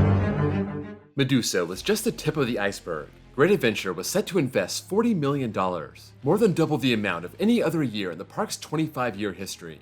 They would be receiving a mind-boggling 25 new rides in 1999, removing only the 3 towers of the Adventure Rivers and Sky Pilot, the ride that opened as Joustabout in 1982. Among these new rides would be a family coaster called Blackbeard's Lost Treasure Train, a Zero family coaster with a long 20-car train. Also, Roadrunner Railway, a Zamperla gravity coaster for kids. There would be nearly 20 new rides for kids in a new area called Looney Tunes Seaport, a new upcharged go-kart track called Great American Road Race, and other flat rides such as Twister, Time Warp, Spinnaker, Rodeo Stampede, Pirate's Flight, Pendulum, Jumpin' Jack Flash, Jolly Roger, Evolution, Chaos, and Houdini's Great Escape, an indoor rotating house of illusion based on a 1920s manor. Premier President Gary Story explained the massive expansion. Six Flags had been handcuffed by a lack of sustained capital growth. The way to grow park attendance is through good attractions. You need a mix of family and teen attractions and aggressive marketing and advertising campaigns. Great Adventure would be getting 20% of their total investment in 1999, 40 out of the $200 million. Premier saw Great Adventure as the flagship park in the chain. Premier's philosophy was, the longer people stay in the park, the more money they spend. The more attractions you have, the longer they stay, the more they spend. They recognize the influence that mothers have on their guests, responsible for 7 out of 10 people walking through the gates, so their marketing was aimed at women ages 18 to 49, trying to emphasize the value of a season pass. Premier CEO Kieran Burke said, "The scope of the overall expansion is nothing short of spectacular. Our guests have told us they want dramatically more rides and dramatically less lines, and that's what we're giving them."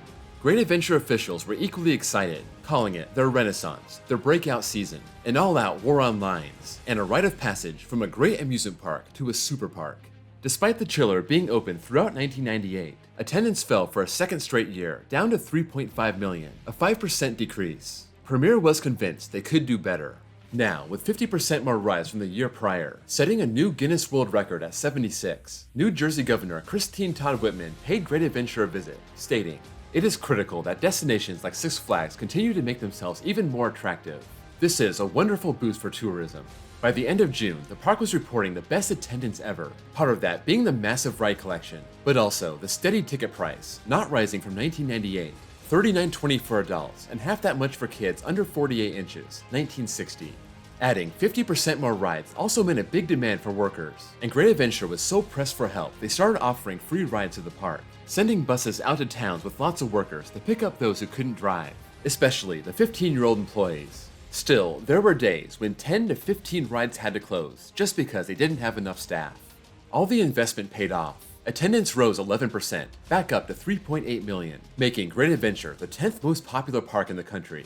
It would only get more chaotic in 2000, as Hurricane Harbor was finally set to open that summer. It would be in the same complex as Great Adventure, but have its own gate. Park officials worried about the parks becoming overcrowded if they were included with one admission. That admission for the water park running at $26.99 for a day, 48 inches and under paying half price. The final product would be themed to a tropical island after getting hit by hurricane force winds, span 45 acres and be priced at $40 million, the second straight year hitting that level of investment. They were already having trouble staffing their new super park in 1999. Adding a whole other water park called for extreme measures. This sparked the conversation about on-site employee housing, trying to build a $3.5 million facility for 400 employees. They already had been recruiting international workers, housing them in complexes around Jackson Township, but space was limited. They needed to take up the issue themselves. They needed 5,000 workers and were only able to find 4,400 the prior year.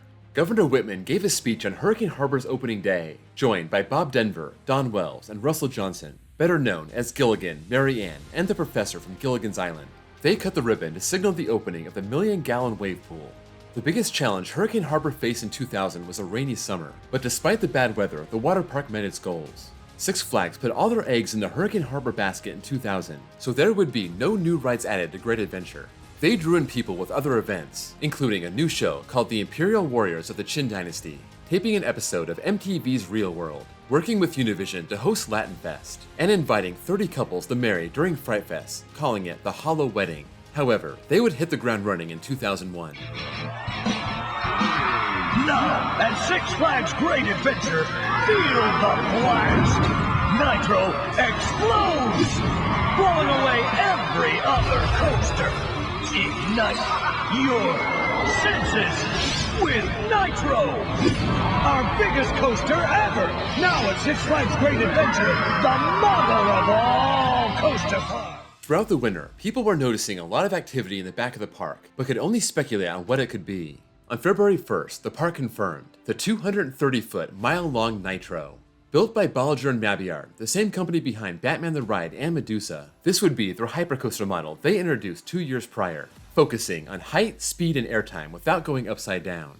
Paul Rubin described these hypercoasters like driving down the highway in your car at 80 miles an hour with your head out the window and driving off a cliff.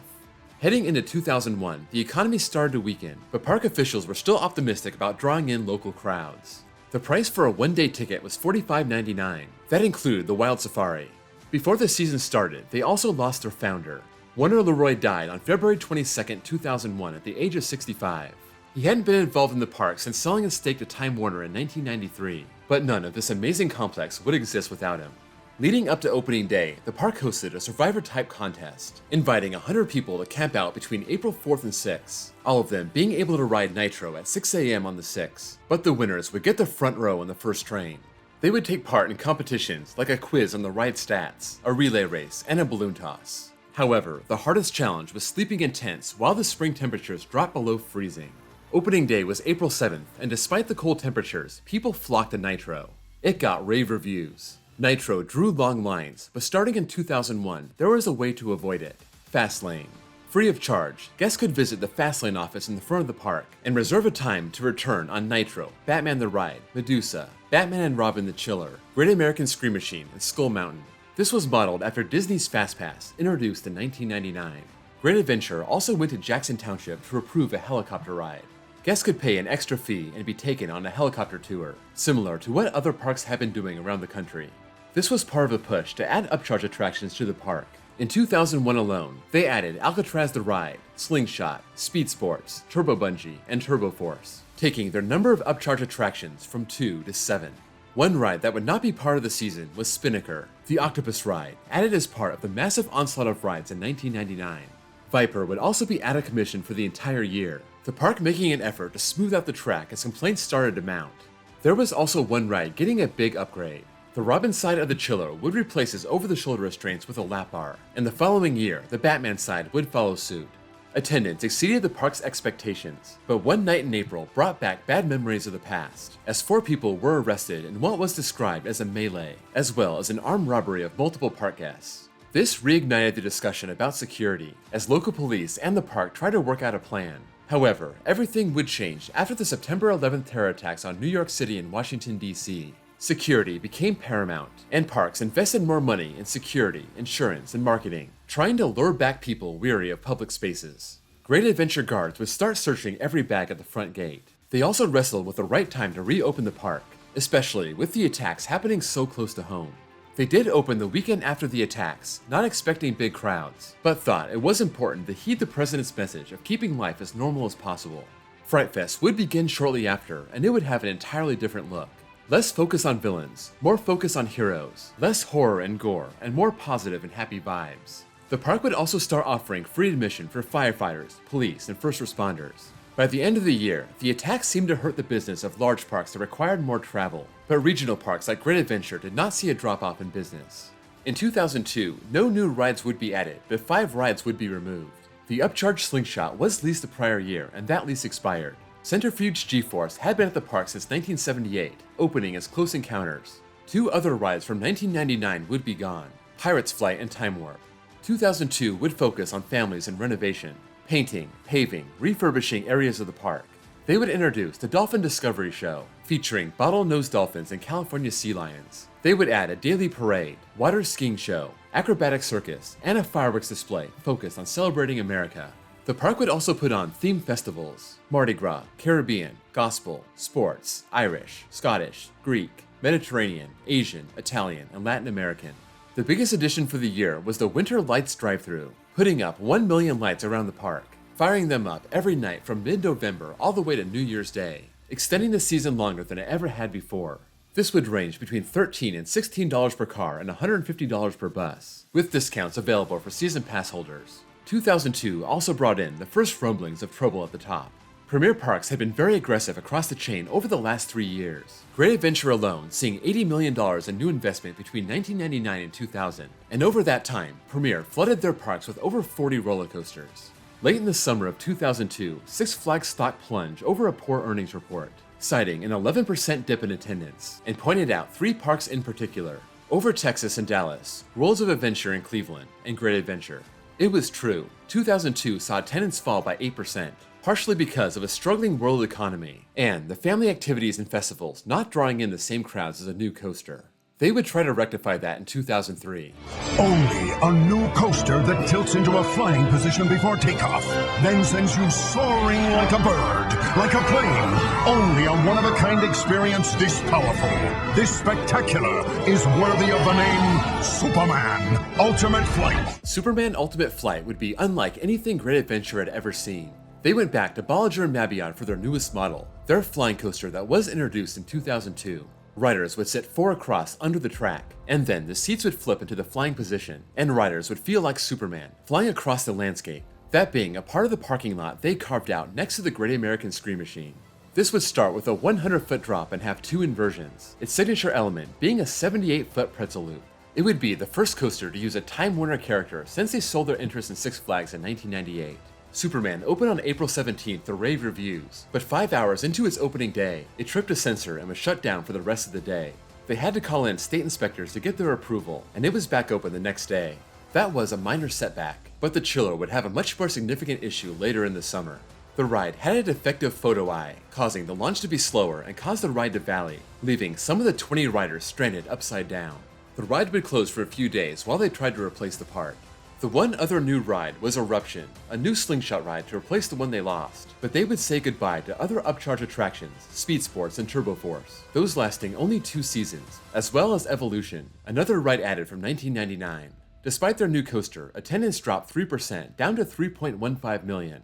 As the economy sputtered and tourism was down for the entire state, Six Flags was feeling it nationwide, as they had another bad earnings report in the summer of 2003, and they started making dramatic moves. They sold off their entire European division at the start of 2004, raising $345 million by unloading 7 parks. That year, Great Adventure would be celebrating its 30th anniversary but didn't offer any new rides. Instead, 2 rides from 1999 would be taken out, Jumpin' Jack Flash and the Pendulum. The park would focus on entertainment in 2004, introducing a new stunt show, Batman vs. Catwoman, Catfight, and retheming the Right Stuff Mach 1 to a 3D show featuring SpongeBob SquarePants. Six Flags' new pitchman, Mr. Six, would show himself at Great Adventure and park his bus near the Parachute Training Center.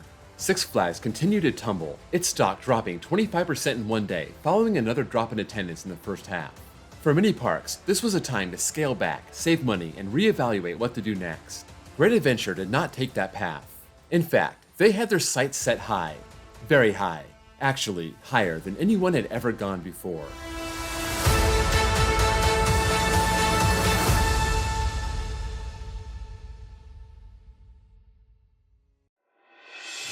As Thursday's morning fog cleared, there arose King Ka. This is just too monumental to miss. It's the moment we've been waiting for. I've never seen anything that looks that menacing. That's half the fun, the anticipation, and once you're strapped in, it's too late.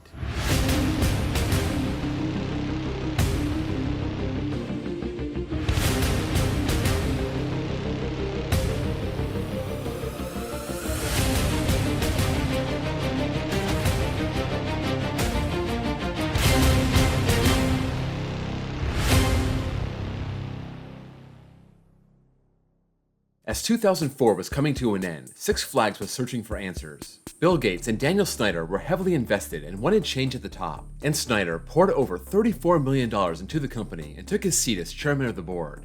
The looming financial disaster of the parent company was not evident at Great Adventure, as a big new secret project was unfolding next to Great American Screen Machine. The season pass holder parking lot would be closed off, along with the season pass entry gate. The park also announced that Bugs Bunny Land would close in September, but due to public backlash, they kept it open until the park closed after Fright Fest. At the end of September, the cat was let out of the bag, and it was bigger than anyone could have ever imagined. A golden kingdom has been discovered at Six Flags Great Adventure. And rising above it all, the tallest, fastest roller coaster on Earth, King Ka. You will hit 128 miles per hour and soar 456 feet in the air. It's a whole new great adventure. King Ka would take home the record for world's tallest and fastest coaster, those being set 2 years prior by Top Thrill Dragster at Cedar Point, that being built by Intamin and using a hydraulic launch. King Ka would be the same model, just with slight modifications. It would launch riders from 0 to 128 miles an hour in 3.5 seconds, rising up 456 feet and spiraling down, going into a giant hill before the ride ends. This would be part of a brand new area of the park called the Golden Kingdom, a jungle-themed section that would feature tigers and other animals. Six Flags CEO Kieran Burke said, "This is the first step in a process of really transforming Six Flags Great Adventure from the largest regional theme park in the world to a true regional destination." They hoped this would bring visitors for multiple days from Virginia to New England. However, the nearest hotel was 10 miles from the park, and there was no plan to build a hotel on site. To compensate, the park worked with hotels nearby to offer discounts on rooms and tickets. The 2004 season closed with 2.8 million guests, dipping below 3 million they achieved when they opened Superman in 2003, not having added or removed any attractions. Six Flags was hoping for a chain-wide 5% improvement in 2005, and that would be largely driven by Great Adventure's new investments. This would also include Balan's Jungle Land, a new kids area with 4 rethemed rides replacing the former Bugs Bunny Land. They would also introduce Safari Express, where guests could board a shuttle bus into the Wild Safari for $9.99 per person, or $5 for season pass holders. There would also be a new 1,000-seat theater hosting the show called Spirit of the Tiger, featuring tigers, acrobats, dancers, and other entertainment. When the park opened in late March, King Ka was not ready, the park stating its debut was still weeks away. In April, the park started an eBay auction for the first riders, the bidding starting at $456 for every foot tall the ride is, the proceeds going to the Children's Miracle Network. The winning bid for the first ride in the front row went for $1,691.66. The event would raise almost $16,000. It was supposed to open on Saturday, April 23rd, but a few days prior, the park confirmed it would be delayed. Great Adventure guests would have to watch and wait for this behemoth for almost a month. Then, on May 21st, it finally opened its doors to anxious riders. Riders were stunned by the experience. Between the punch of the launch, the sheer speed of 128 miles an hour, the slow crest of the 456-foot peak, and the twist on the way down that keeps you from seeing the track while you're dropping. A ride so innovative and powerful would not be without its problems. After being open for about 2.5 weeks, on June 8th, during a test run, the ride had a major malfunction. A piece of liner covering the trough under the tracks broke apart, damaging a bunch of other parts, and right away the park announced it would be down for several weeks. The park would also close down Viper and start to dismantle it, the Togo coaster that came to the park in 1995 and gained a bad reputation as being a painful ride. King Ka's closure would last until the first week of August, almost 2 months after shutting down, and the park hoped to boost their attendance after the ride had missed the majority of the summer. Another problem closed the ride right before Labor Day, and the park was scrambling to get it back open for the big weekend. King Ka was not the only thing having problems late in the summer. In August, Dan Snyder led the board to fire CEO Kieran Burke, replacing him with ESPN's Mark Shapiro. The next week, Six Flags put itself up for sale, saddled with $2.3 billion of long-term debt, paying $200 million a year in interest alone. It was clear their shopping spree of the late 90s was a big mistake. Ned DeWitt served as president of Six Flags from 1973 to 1982, and he said the string of purchases did not make sense. I think there was a mania, no question. This acquisition mania put them into all kinds of properties they just couldn't bring value to. As this was going on, rumors started swirling about another big expansion coming to Great Adventure, including the possibility of a record-breaking wooden coaster and 2 new themed areas. At the end of September, it was confirmed, and it was spectacular. El Toro, the world's greatest wooden roller coaster, has been unleashed. El Toro, do you have the guts? Do you? For the second straight year, Great Adventure would see a major expansion. 10 acres of rides covering 2 new themed areas, trying to add enough to the park to officially make it a multi-day destination.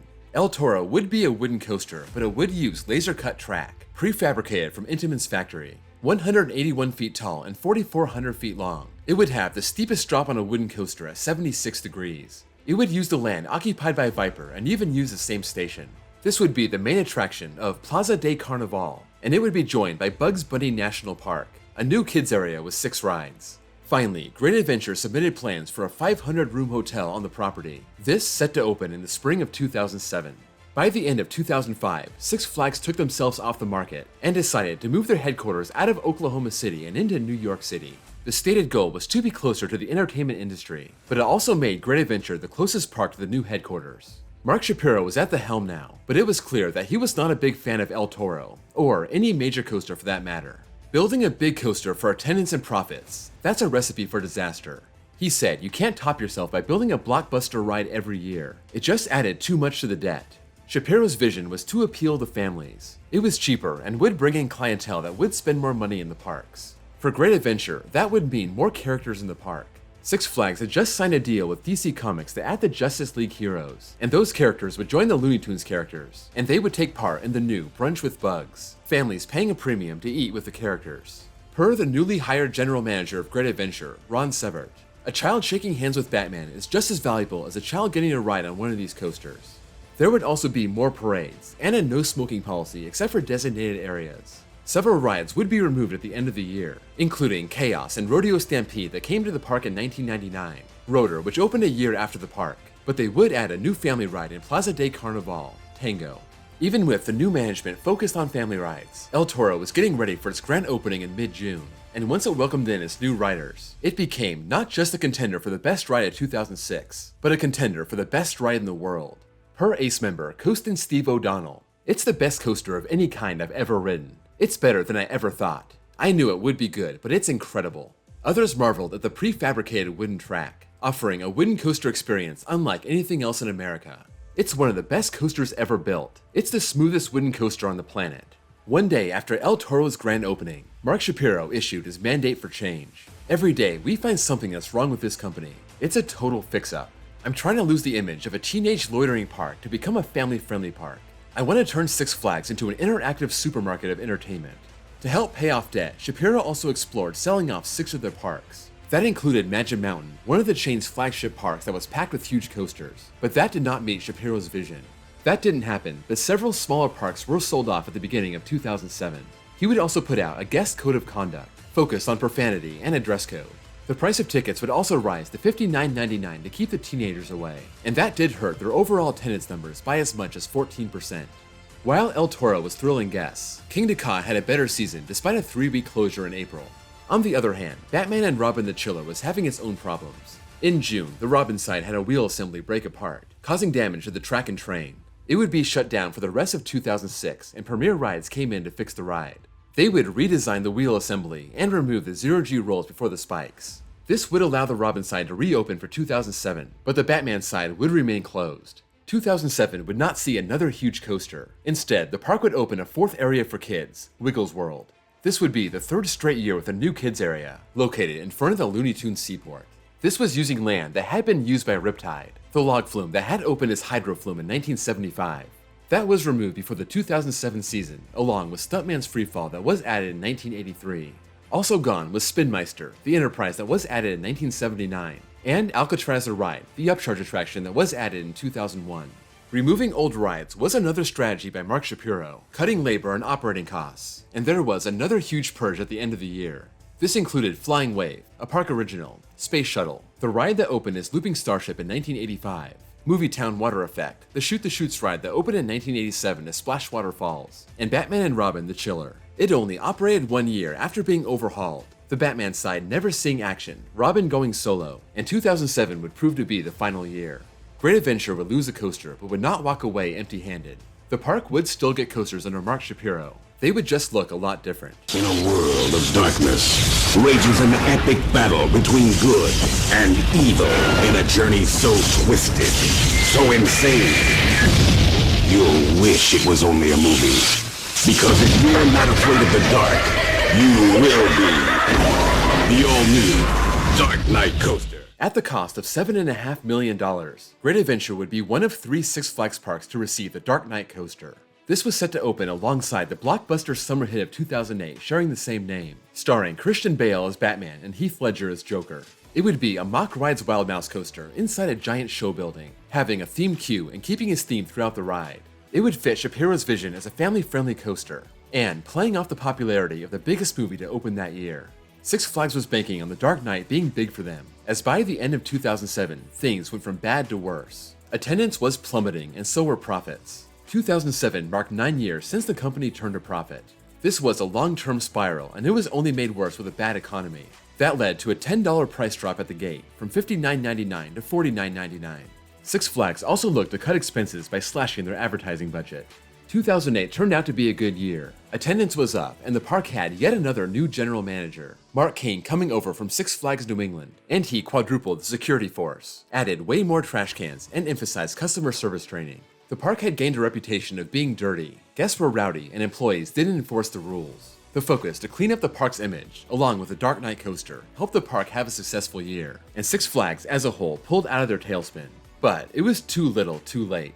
The economy finally crashed in the fall of 2008, and the credit markets made it very hard to refinance their $2.5 billion debt, as they scrambled to find a way to pay back investors. In June 2009, Six Flags filed for Chapter 11 bankruptcy. This would have massive implications for the park on a long-term scale, but when it came to the 2009 season, it was business as usual. The bad economy made filling all those positions easier as people were looking for work, and the park was hoping that people would look for entertainment locally, saving money by coming to Great Adventure instead of going out of town. They didn't have any new rides for 2009, but one of their biggest coasters would have a brand new look. Medusa was celebrating its 10th anniversary, but it would be repainted and rethemed, now Bizarro, the Superman-themed coaster having in-ride elements to enhance the ride experience. As Six Flags was negotiating their restructuring plan, Great Adventure was trying to play the cards they were given in the best way possible. Mark Kane noted that in this economy, their guests are real bargain hunters, trying to look for the best deal. They dropped their season pass price for 2010, $69.99 for the Play Pass, that being good for Great Adventure and all the Six Flags parks nationwide. For $10 more, you could get the 2-park pass that includes the safari, and for $99.99, you could get all of that plus Hurricane Harbor. The big new attraction for 2010 would be in Hurricane Harbor. This was Tornado, a water slide with a giant vortex at the end. The one thing missing from Great Adventure in 2010 would be their motion simulator, opening in 1994 as the Right Stuff Mach 1 Adventure, being rethemed over the years, the latest iteration being Fly Me to the Moon.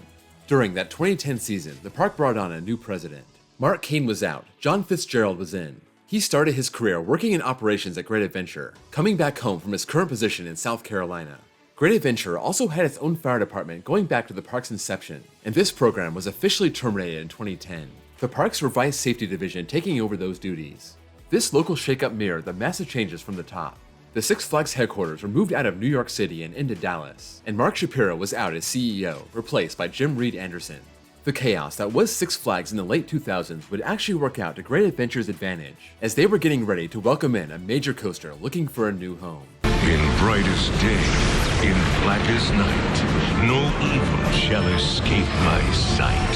Let those who worship evil's might beware my power, Green Lantern's light. When Six Flags went bankrupt, they had to abandon Kentucky Kingdom.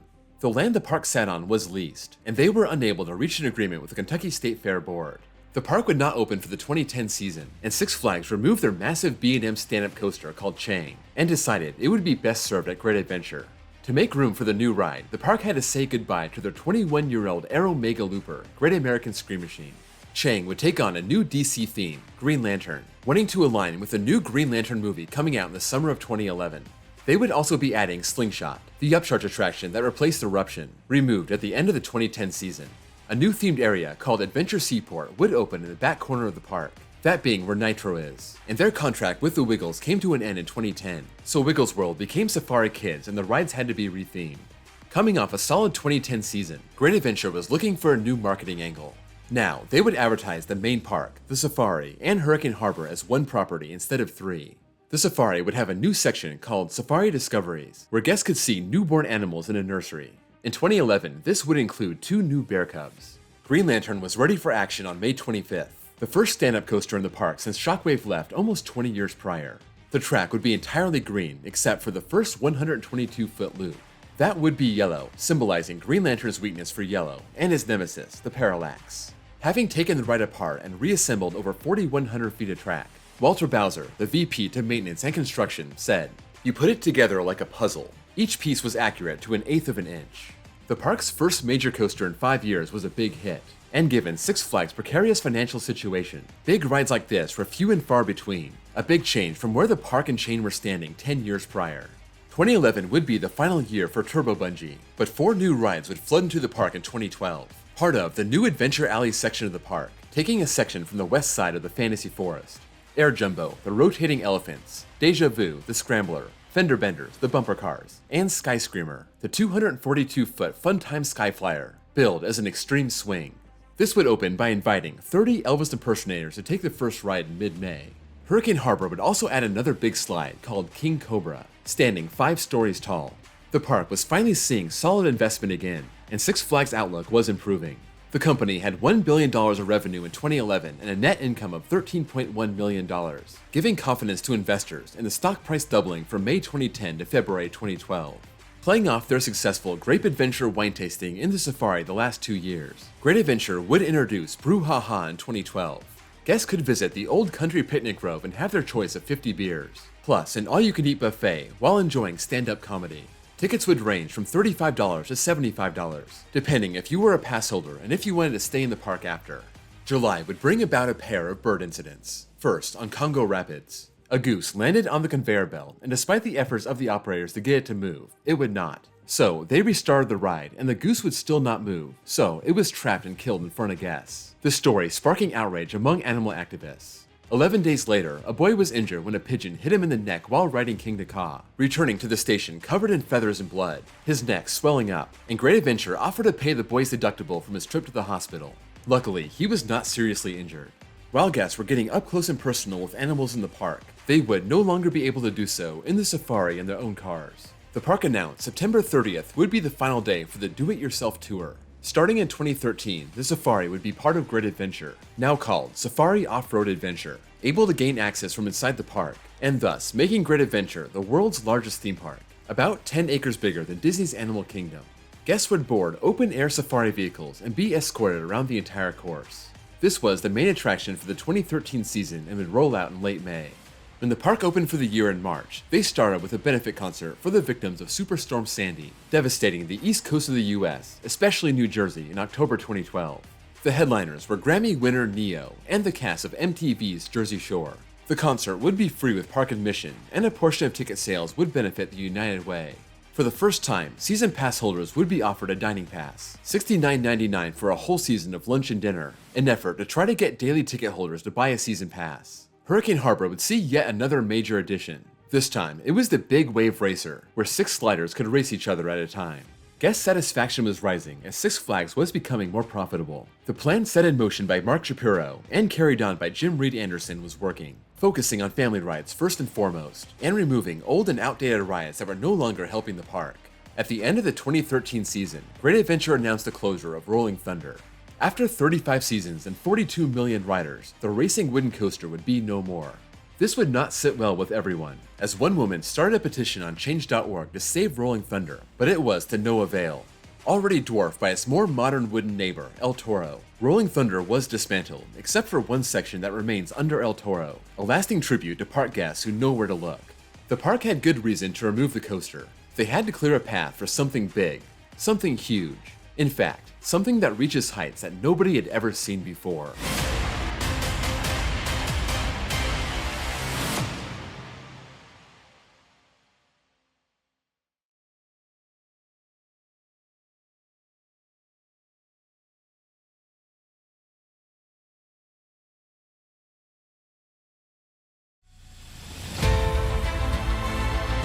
You stand in an area and wonder how all the details will come together, but they always do. It's really a Herculean effort to bring everything to life.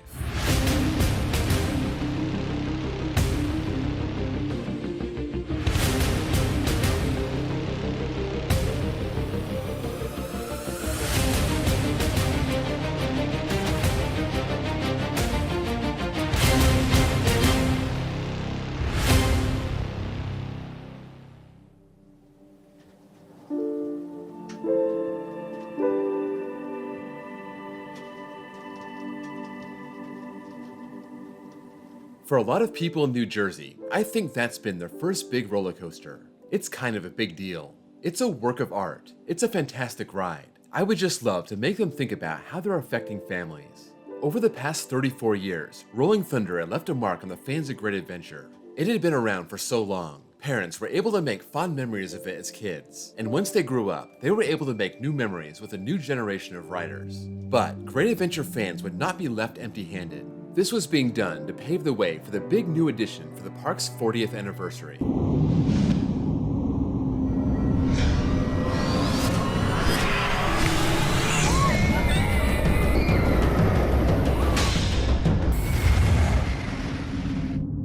Already having the world's tallest coaster on site, Six Flags contracted Intamin to use the tower and tack on a record-breaking new ride. Zumanjaro Drop of Doom took riders up 415 feet in open-air cars and let them freefall all the way down, hitting speeds at 90 miles an hour. It would be the world's tallest drop tower, beating Magic Mountain's Lex Luthor Drop of Doom that opened in 2012 and was built on the side of their 400-foot coaster, Superman Escape from Krypton. The ride would take up no new space, but there was no way to get from the rest of the park all the way to the King Ka Tower. There would have to be a new footpath built for Zumanjaro's queue, and although that path was the official reason for Rolling Thunder's closure, many people thought it was the latest casualty of the Six Flags axe, trying to get rid of old and less popular attractions. With a lot of the infrastructure already in place, that gave construction crews a head start to have this ready for the spring of 2014. However, because of high winds, snow, and cold weather, it took much longer to complete the 415-foot peak. The 175 workers in the project suffered hand-numbing, lip-chapping conditions that a sailor on a masthead or a Himalayan mountain climber could appreciate. The crane reached a height of 500 feet and had to stop working if wind speeds topped 35 miles an hour, wanting to make sure the crane wouldn't tip over. They were finally able to top it off on April 1st, and from there had to install the lift mechanism, controls, electrical work, and everything else to get the ride ready for guests. Its original Memorial Day target was moved back a full month, and by late June, it was ready to go, pending state approval. That also proved to be a challenge. Just hours before the big press preview in early July, they had to cancel the whole event, not receiving their operating permit. Finally, on the 4th of July, the permit came down around 12 o'clock, and 30 minutes later, Zumanjaro was open to the public. In that first week, they would allow pass holders to ride in the morning and open it up for everyone else at noon. As for the reception, park spokeswoman Kristen Siebeneicher said, the response was either very positive, or they were still in a state of shock. It would take 30 seconds to go from the ground level to the 415-foot peak, and on a clear day, you can see Philadelphia's skyline 52 miles away. Great Adventure was riding high following this world-class addition, and a USA Today poll ranked it as the second best park in the country, only Magic Mountain finishing higher. They would keep pushing forward into 2015, announcing a brand new ride for the Golden Kingdom called Looping Dragon, a looping ride built by Larson International out of Plainview, Texas. 20 riders would sit face to face as the train rocks back and forth, eventually completing 360-degree circuits. The park claimed it as their brand new roller coaster, but others disagreed. Per ACE member Brett Ulosas, it's important for a park to have a variety of rides, not just coasters. This cuts down on lines and allows folks that may not ride large coasters a chance to ride. By the start of 2015, the Looping Dragon name was set aside, and it would now be known as El Diablo, inspired by the local legend of the Jersey Devil. Also, its original site in the Golden Kingdom was scrapped, and it would now be next to El Toro in Plaza de Carnaval. El Diablo was the next chapter in Six Flags' post-bankruptcy playbook, no longer investing in the most expensive cutting-edge rides, but finding value and maximizing excitement for their dollar, also reusing the same ride concepts in several other parks. This was happening chain-wide, and it was working. Revenue was up 6% from 2013 to 2014, and Six Flags stock rose 10% in the first month of 2015. On that note, Batman the Ride would offer an all-new experience for the summer, turning the train backwards, a low-cost way to ignite interest in their guests. For those who don't want to be flipped upside down, they would reintroduce Holiday in the Park, extending the season from November 21st until January 3rd, featuring millions of lights, snow, and many of the rides remaining open in the frigid winter. This turned out to be a big boon for the Six Flags chain. Between the main season, Fright Fest, and the new Holiday in the Park, these parks were becoming year-round attractions. The fourth quarter usually ends up losing money, but not anymore. Six Flags posted a net income of $2.2 million, having lost $34.1 million in the fourth quarter of 2014. Six Flags stock rose 19% in 2015. Before the 2015 season kicked off, Great Adventure announced a 90-acre solar farm, hoping to make itself the largest self-power park in the country. The township approved the project right away, but it wasn't without controversy. The solar farm would require the removal of 19,000 trees, but the park tried to offset that by promising to plant 26,000 more on the property. Still, in May, 4 environmental groups filed a lawsuit to stop the project. You don't kill the Earth to save the Earth. To protect the site, state environmental officials even offered to buy the 90 acres of land from Great Adventure. The battle stretched on into 2016, Great Adventure agreeing to scale back and Jackson Township being on board, but the legal challenges continued into 2017, then 2018. And finally, Great Adventure agreed to clear 40 acres instead of the original 90 acres, building the rest of the solar panels over the parking lot. By June 2019, the solar farm was active and accounted for over 98% of the park's power needs. Back to the summer of 2015, El Diablo opened on May 14th, inviting the NHL's New Jersey Devils mascot to the grand opening, along with player Colin White, the ride receiving an elaborate devil statue that sat near the entrance. No two rides would be the same, as rather than being controlled by a pre-programmed sequence, the ride operator would control the direction of the train with a joystick. Coaster or not, Diablo was a very popular ride, but Great Adventure was gearing up to add their first new coaster to the park in 5 years.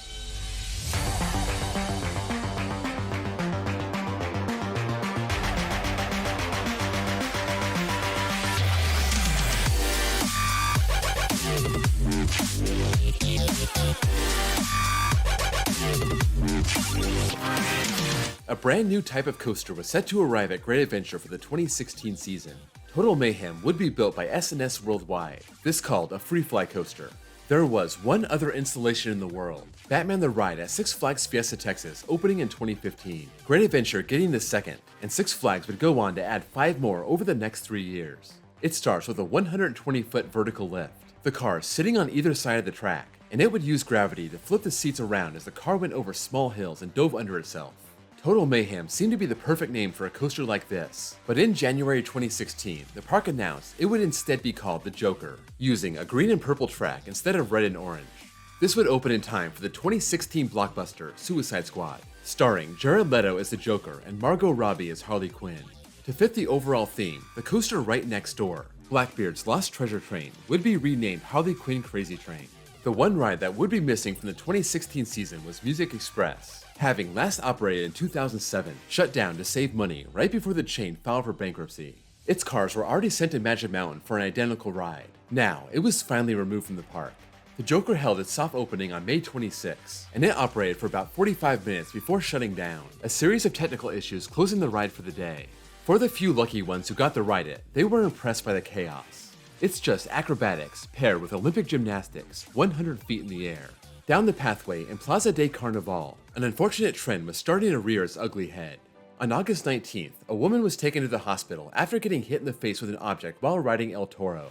This was going on the same time the park was being sued for a similar incident back in 2014, a Philadelphia man getting hit in the head by a flying cell phone.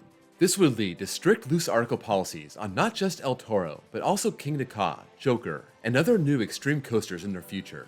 Phones, keys, and other metal items had to be put in a locker before entering the queue, causing angst among guests since the lockers would not be free. The year prior, Skull Mountain used a new overlay during Holiday in the Park called Poinsettia Peak, and for Fright Fest in 2016, it would become the first VR coaster in the park's history. This was Rage of the Gargoyles, a 360-degree experience. Samsung VR headsets strapped to every rider, battling gargoyles in a show synced up to the ride's movements. For Holiday in the Park, Great Adventure took part in a Guinness World Record, as 7 parks in the Six Flags chain got 839 couples to kiss under mistletoe. Great Adventure adding 175 couples to that mix. Going into 2017, the DC theme remained strong. Following the Joker and Harley Quinn, Great Adventure would bring in Justice League Battle for Metropolis, a Sally Corp shooting dark ride. It was a multi-sensory, interactive 4D experience, having fog, fire and mist, an extensive pre-show, animatronic characters, and the ride itself tells a story while you play a game, shooting targets and trying to beat the other riders in your car. This would be ready to coincide with 2 DC films that year, Wonder Woman in the summer and Justice League in the fall. This would be a big change for Six Flags. Not a thrill ride, definitely not a cheap ride, something more reminiscent of Disney than Six Flags. Great Adventure was actually late to the party. This same ride was already installed at 4 Six Flags parks between 2015 and 2016, and they were one of 3 parks to get one in 2017. That summer, the VR experience would be moved off Skull Mountain and onto Zumanjaro, now called Drop of Doom VR, battling giant spiders attacking a city.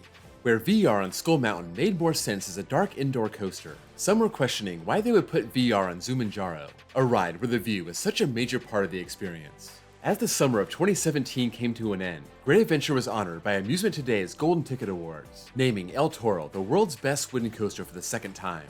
Its neighbor, El Diablo, would be a different story. The park was being sued over an incident during its opening year, where a couple contended their daughter suffered severe and permanent injuries, saying she had to hang on for her life when her seatbelt broke.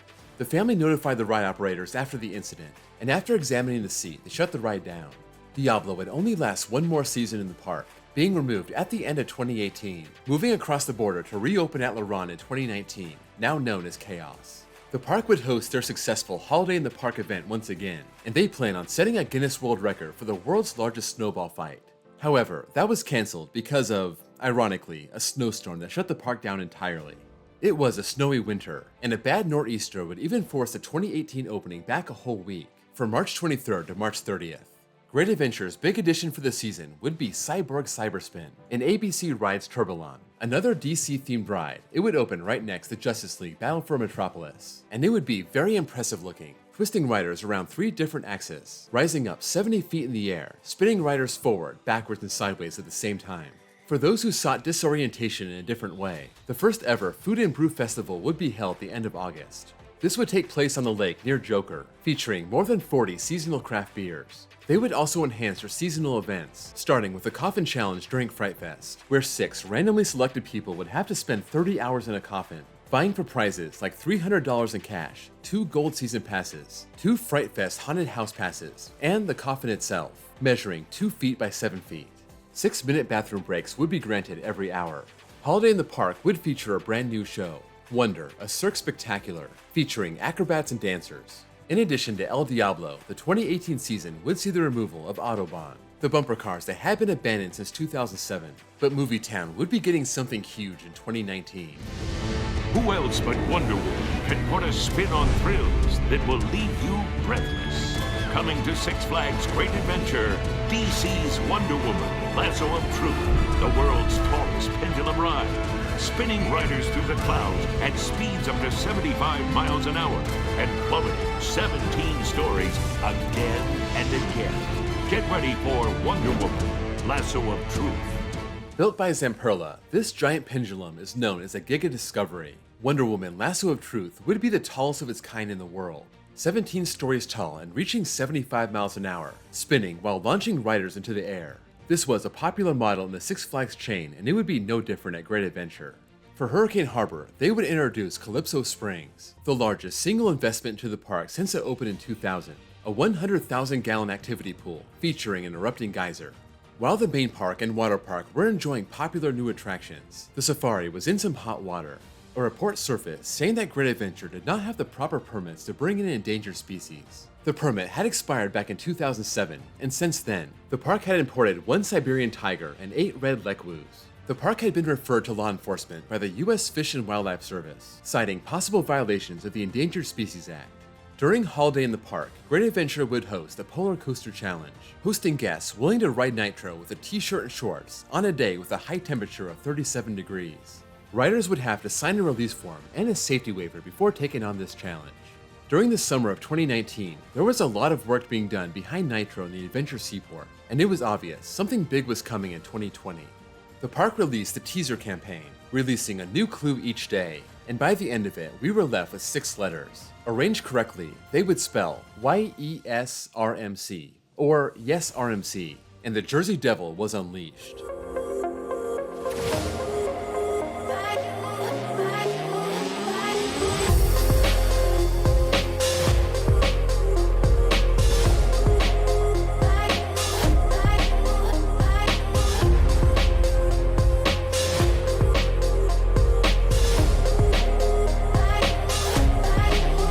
RMC, or Rocky Mountain Construction, had built 2 of their single-rail Raptors in 2018, a model designed for smaller parks due to its lower capacity, seating 8 riders per train single file. Great Adventure hoped to offset this by adding 4 extra riders per train, this being the tallest, fastest, and longest of its kind. Like Diablo 4 years prior, Jersey Devil would make use of the mythological creature, even reusing the statue that used to sit outside Diablo. This was set for a summer 2020 opening, but as the calendar flipped over, the emerging coronavirus problem in China was getting worse and worse, and by mid-March, the whole country had reached the breaking point, the entire economy shutting down. No school, no sports, no amusement parks. Great Adventure suspended all operations on March 30th and announced they would open no earlier than mid-May. Searching for anything for guests to do, they reintroduced the drive-thru safari experience. This is how it worked from the time it opened in 1974 all the way until 2012, moving to an open-air safari vehicle since 2013. But as of May 30th, guests could reserve a spot online and drive their own car inside the park once again. This was free for pass holders, and tickets ran between $13 and $20 per person.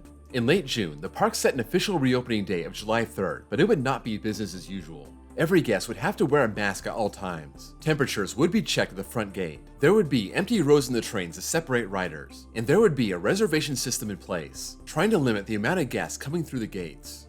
Employees would engage in frequent desanitizing and cleaning high touch points, and introduce hand washing and sanitizer stations across the park. Because of construction delays, and the amount of guests allowed in the park set to 50%, before the grand reopening, the park announced that Jersey Devil would officially be delayed until 2021. On July 3rd, members and pass holders were invited to return to the park, causing a traffic backup that stretched all the way to the interchange for I-195. Hurricane Harbor would follow suit and open for the season 3 weeks later. Fright Fest would be shelved in 2020, replaced by HoloFest, a reconfigured event, keeping the current realities of public gatherings in mind. There would be no indoor mazes. Instead, they would have 3 haunted trains, 4 themed areas, and street entertainers. King & Country would put on a drive-in concert in October, and Holiday in the Park would be a drive-in event as well. Guests would be able to enjoy the millions of lights by driving through the park in their own cars, a max speed limit set at 3 miles an hour, decorating 12 areas across the park and including live entertainment. Going into 2021, the pandemic was still a major problem, but with the vaccine being rolled out, the park and the state in general hope to get tourism back to normal by summer. They kicked the season off with a drive-in laser light show each night between March 18th and 21st. They look to hire 4,000 workers for the year, and with the worker having so much power in the current economic climate, Great Adventure was offering to hire workers at $15 per hour, about a $4 per hour increase. A new event called Coaster Power Hours would roll out in the spring, opening Thursday and Friday nights in April and May, offering exclusive ride time and specialty food for $29.99, or $4.99 for season pass holders. To reduce touch points, the park would also go cashless, offering kiosks to convert cash to a card that could be used anywhere in the park, and this cashless trend turned out to be permanent as other parks followed suit. Jersey Devil Coaster held its grand opening on June 13th, part of the new Pine Barrens area of the park, replacing a portion of the Looney Tunes Seaport, some rides being removed and some finding a new spot in the park. This would include Little Devil Coaster, the relocation and retheme of their kids coaster from 1999, Roadrunner Railway. Guests were impressed by the park's first single-rail coaster. Brett Ulosas of Ace described it, as close as you're ever gonna get from being on a roller coaster track. You're really just part of the ride.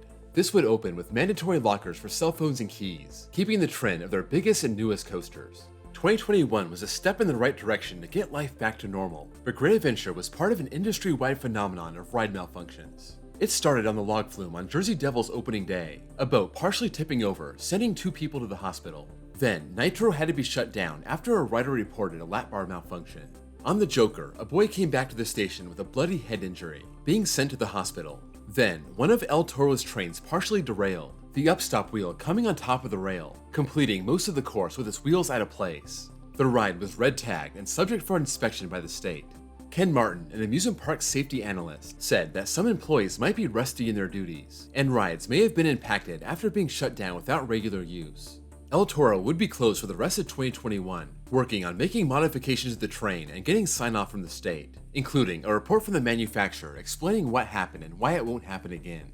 By February, El Toro was clear for the upcoming season. After 1 year of HoloFest, Great Adventure brought back Fright Fest for 2021. The Holiday in the Park drive-thru experience would come back for a second year, as well as our normal Holiday in the Park event, an emphasis on events and food in the Pine Barrens area in Jersey Devil. 2022 would bring back a classic, sort of. After 10 seasons, Medusa had been repainted and rethemed as Bizarro for the 2009 season, and after 13 seasons with a Superman theme, it would return as Medusa, but this time it would have a new logo, new colors, and a new backstory that would be told in the queue. Journey back in time to the Great Frontier and experience the rise and fall of Exile Canyon. Life in this unforgiving Gold Rush era outpost was so grueling, and the conditions so insurmountable, it earned the nickname Medusa. The ride is your attempt to escape the wrath of the mythical Gorgon, Medusa. The park would also move away from the Flash Pass reservation system, moving everything to a mobile app.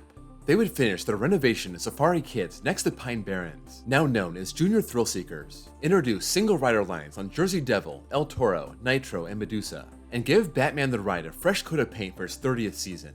Great Adventure would also find that staffing the park was even more challenging than it was in 2021. With all the government stimulus from the last 2 years, workers had a financial cushion and the chance to weigh their job options. To attract workers, Great Adventure raised their hourly rate for some jobs to $18 an hour, $5 above minimum wage. That number getting up to $20 for ride operators. After some viral videos showed people abusing their dining pass, Six Flags' new CEO, Salim Basoul, decided to shake things up.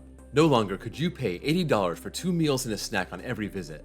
Now, members and pass holders could buy a meal plan for $39.99. But it could only be used 4 times. Later, the all-season dining would be reintroduced. It would just be more expensive and not include a snack. El Toro opened for the season as planned, but in August, it suffered another major setback. Witnesses heard a loud bang and saw the train jolt near the end of the ride, the train completing its course and everyone able to exit the ride without assistance. However, 13 guests were evaluated at the park for neck, back, mouth, and tongue injuries, and 5 were taken off-site for further evaluation. The ride was shut down for investigation, and about a month later, the report came in. El Toro was structurally compromised. They found multiple support columns on the ride that were damaged, and this incident was caused by a separation between the steel track and the wooden support structure, creating a pothole that jolted riders when they passed over it. El Toro would again be closed for the rest of 2022, but the park worked to fix the problems and had it reopened 10 months later. However, Parachuter's Perch would not join the lineup for 2023. Now known as Parachute Training Center, Edwards Air Force Base Jump Tower. After 40 seasons of operation, the 250-foot icon of the Great Adventure Skyline would finally be retired. 2023 would bring a brand new event to the park, Scream Break, a chain-wide initiative to capitalize on the popularity of Fright Fest, taking place during spring break to try to take advantage of the kids being out of school. Hurricane Harbor would have their biggest addition in over 20 years, Splash Island, a massive structure with 14 slides, 50 interactive features, and a 475-gallon tipping water bucket. This was Salim Basoul's second year as Six Flags CEO, and he made it clear that he did not want to add new coasters. He was taking the Mark Shapiro path of trying to appeal to families, so the optimism of a new thrill coaster being added to Great Adventure was waning, and people were hoping their 50th anniversary in 2024 would bring a signature new coaster. In the summer of 2023, their prayers were answered.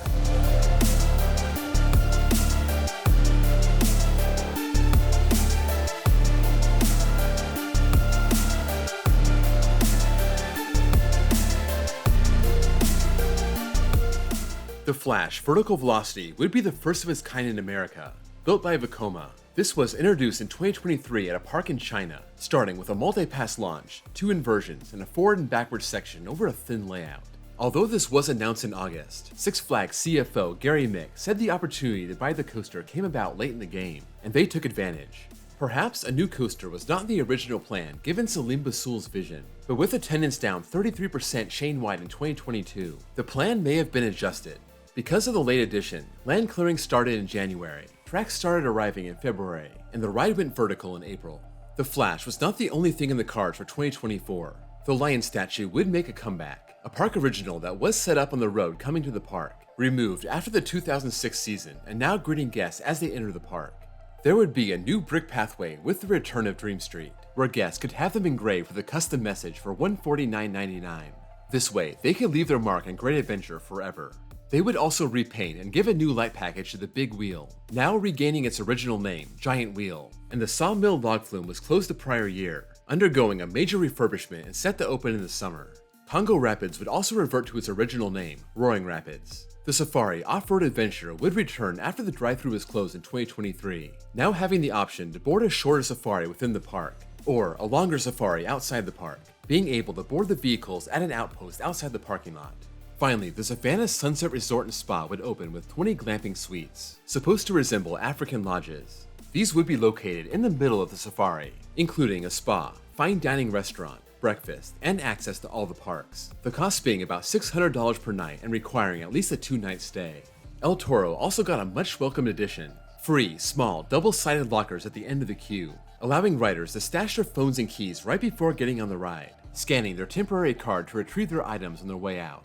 On July 1st, the biggest merger in amusement park history was complete. Six Flags and Cedar Fair finalized what they announced the prior November, many people skeptical about the deal going through, but alas, it was done. The new chain would be called the Six Flags Entertainment Corporation, Richard Zimmerman from Cedar Fair assuming the role as president, and Six Flags CEO Salim Basul being named executive chairman. The new super chain would have 27 amusement parks, 15 water parks, and 9 resort properties. On August 12th, the park confirmed what everyone expected. The Flash Vertical Velocity would be delayed to 2025, too much work having to be done before it was ready to open, and the park running out of the summer season to give it a proper opening. That brings us to the present day, 50 years since Werner Leroy's grand vision came to life. 5 rides remaining from that opening year: the Carousel, Giant Wheel, Sawmill Log Flume, the Sky Ride, and Runaway Mine Train. The coaster that has truly stood the test of time. The next oldest coaster in the park being Batman the Ride from 1993, and outlasting 13 other coasters that have come and gone from the park.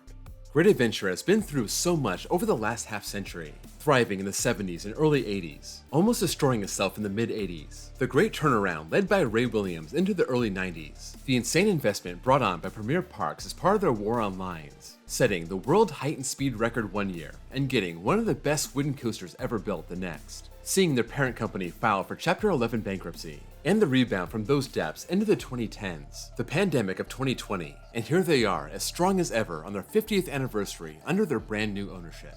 I have never lived close to Great Adventure. In fact, I was on the opposite side of the country for most of my life, but I have made the trip 6 times. The most recent one was this year to check out their 50th anniversary. Also, 2021, 2019, 2018, 2015, and my first trip was way back in 2008. Finally getting to visit this park I read so much about as a kid, and I will never forget my first ride on El Toro, immediately knowing that was the greatest coaster I'd ever ridden and it wasn't even close.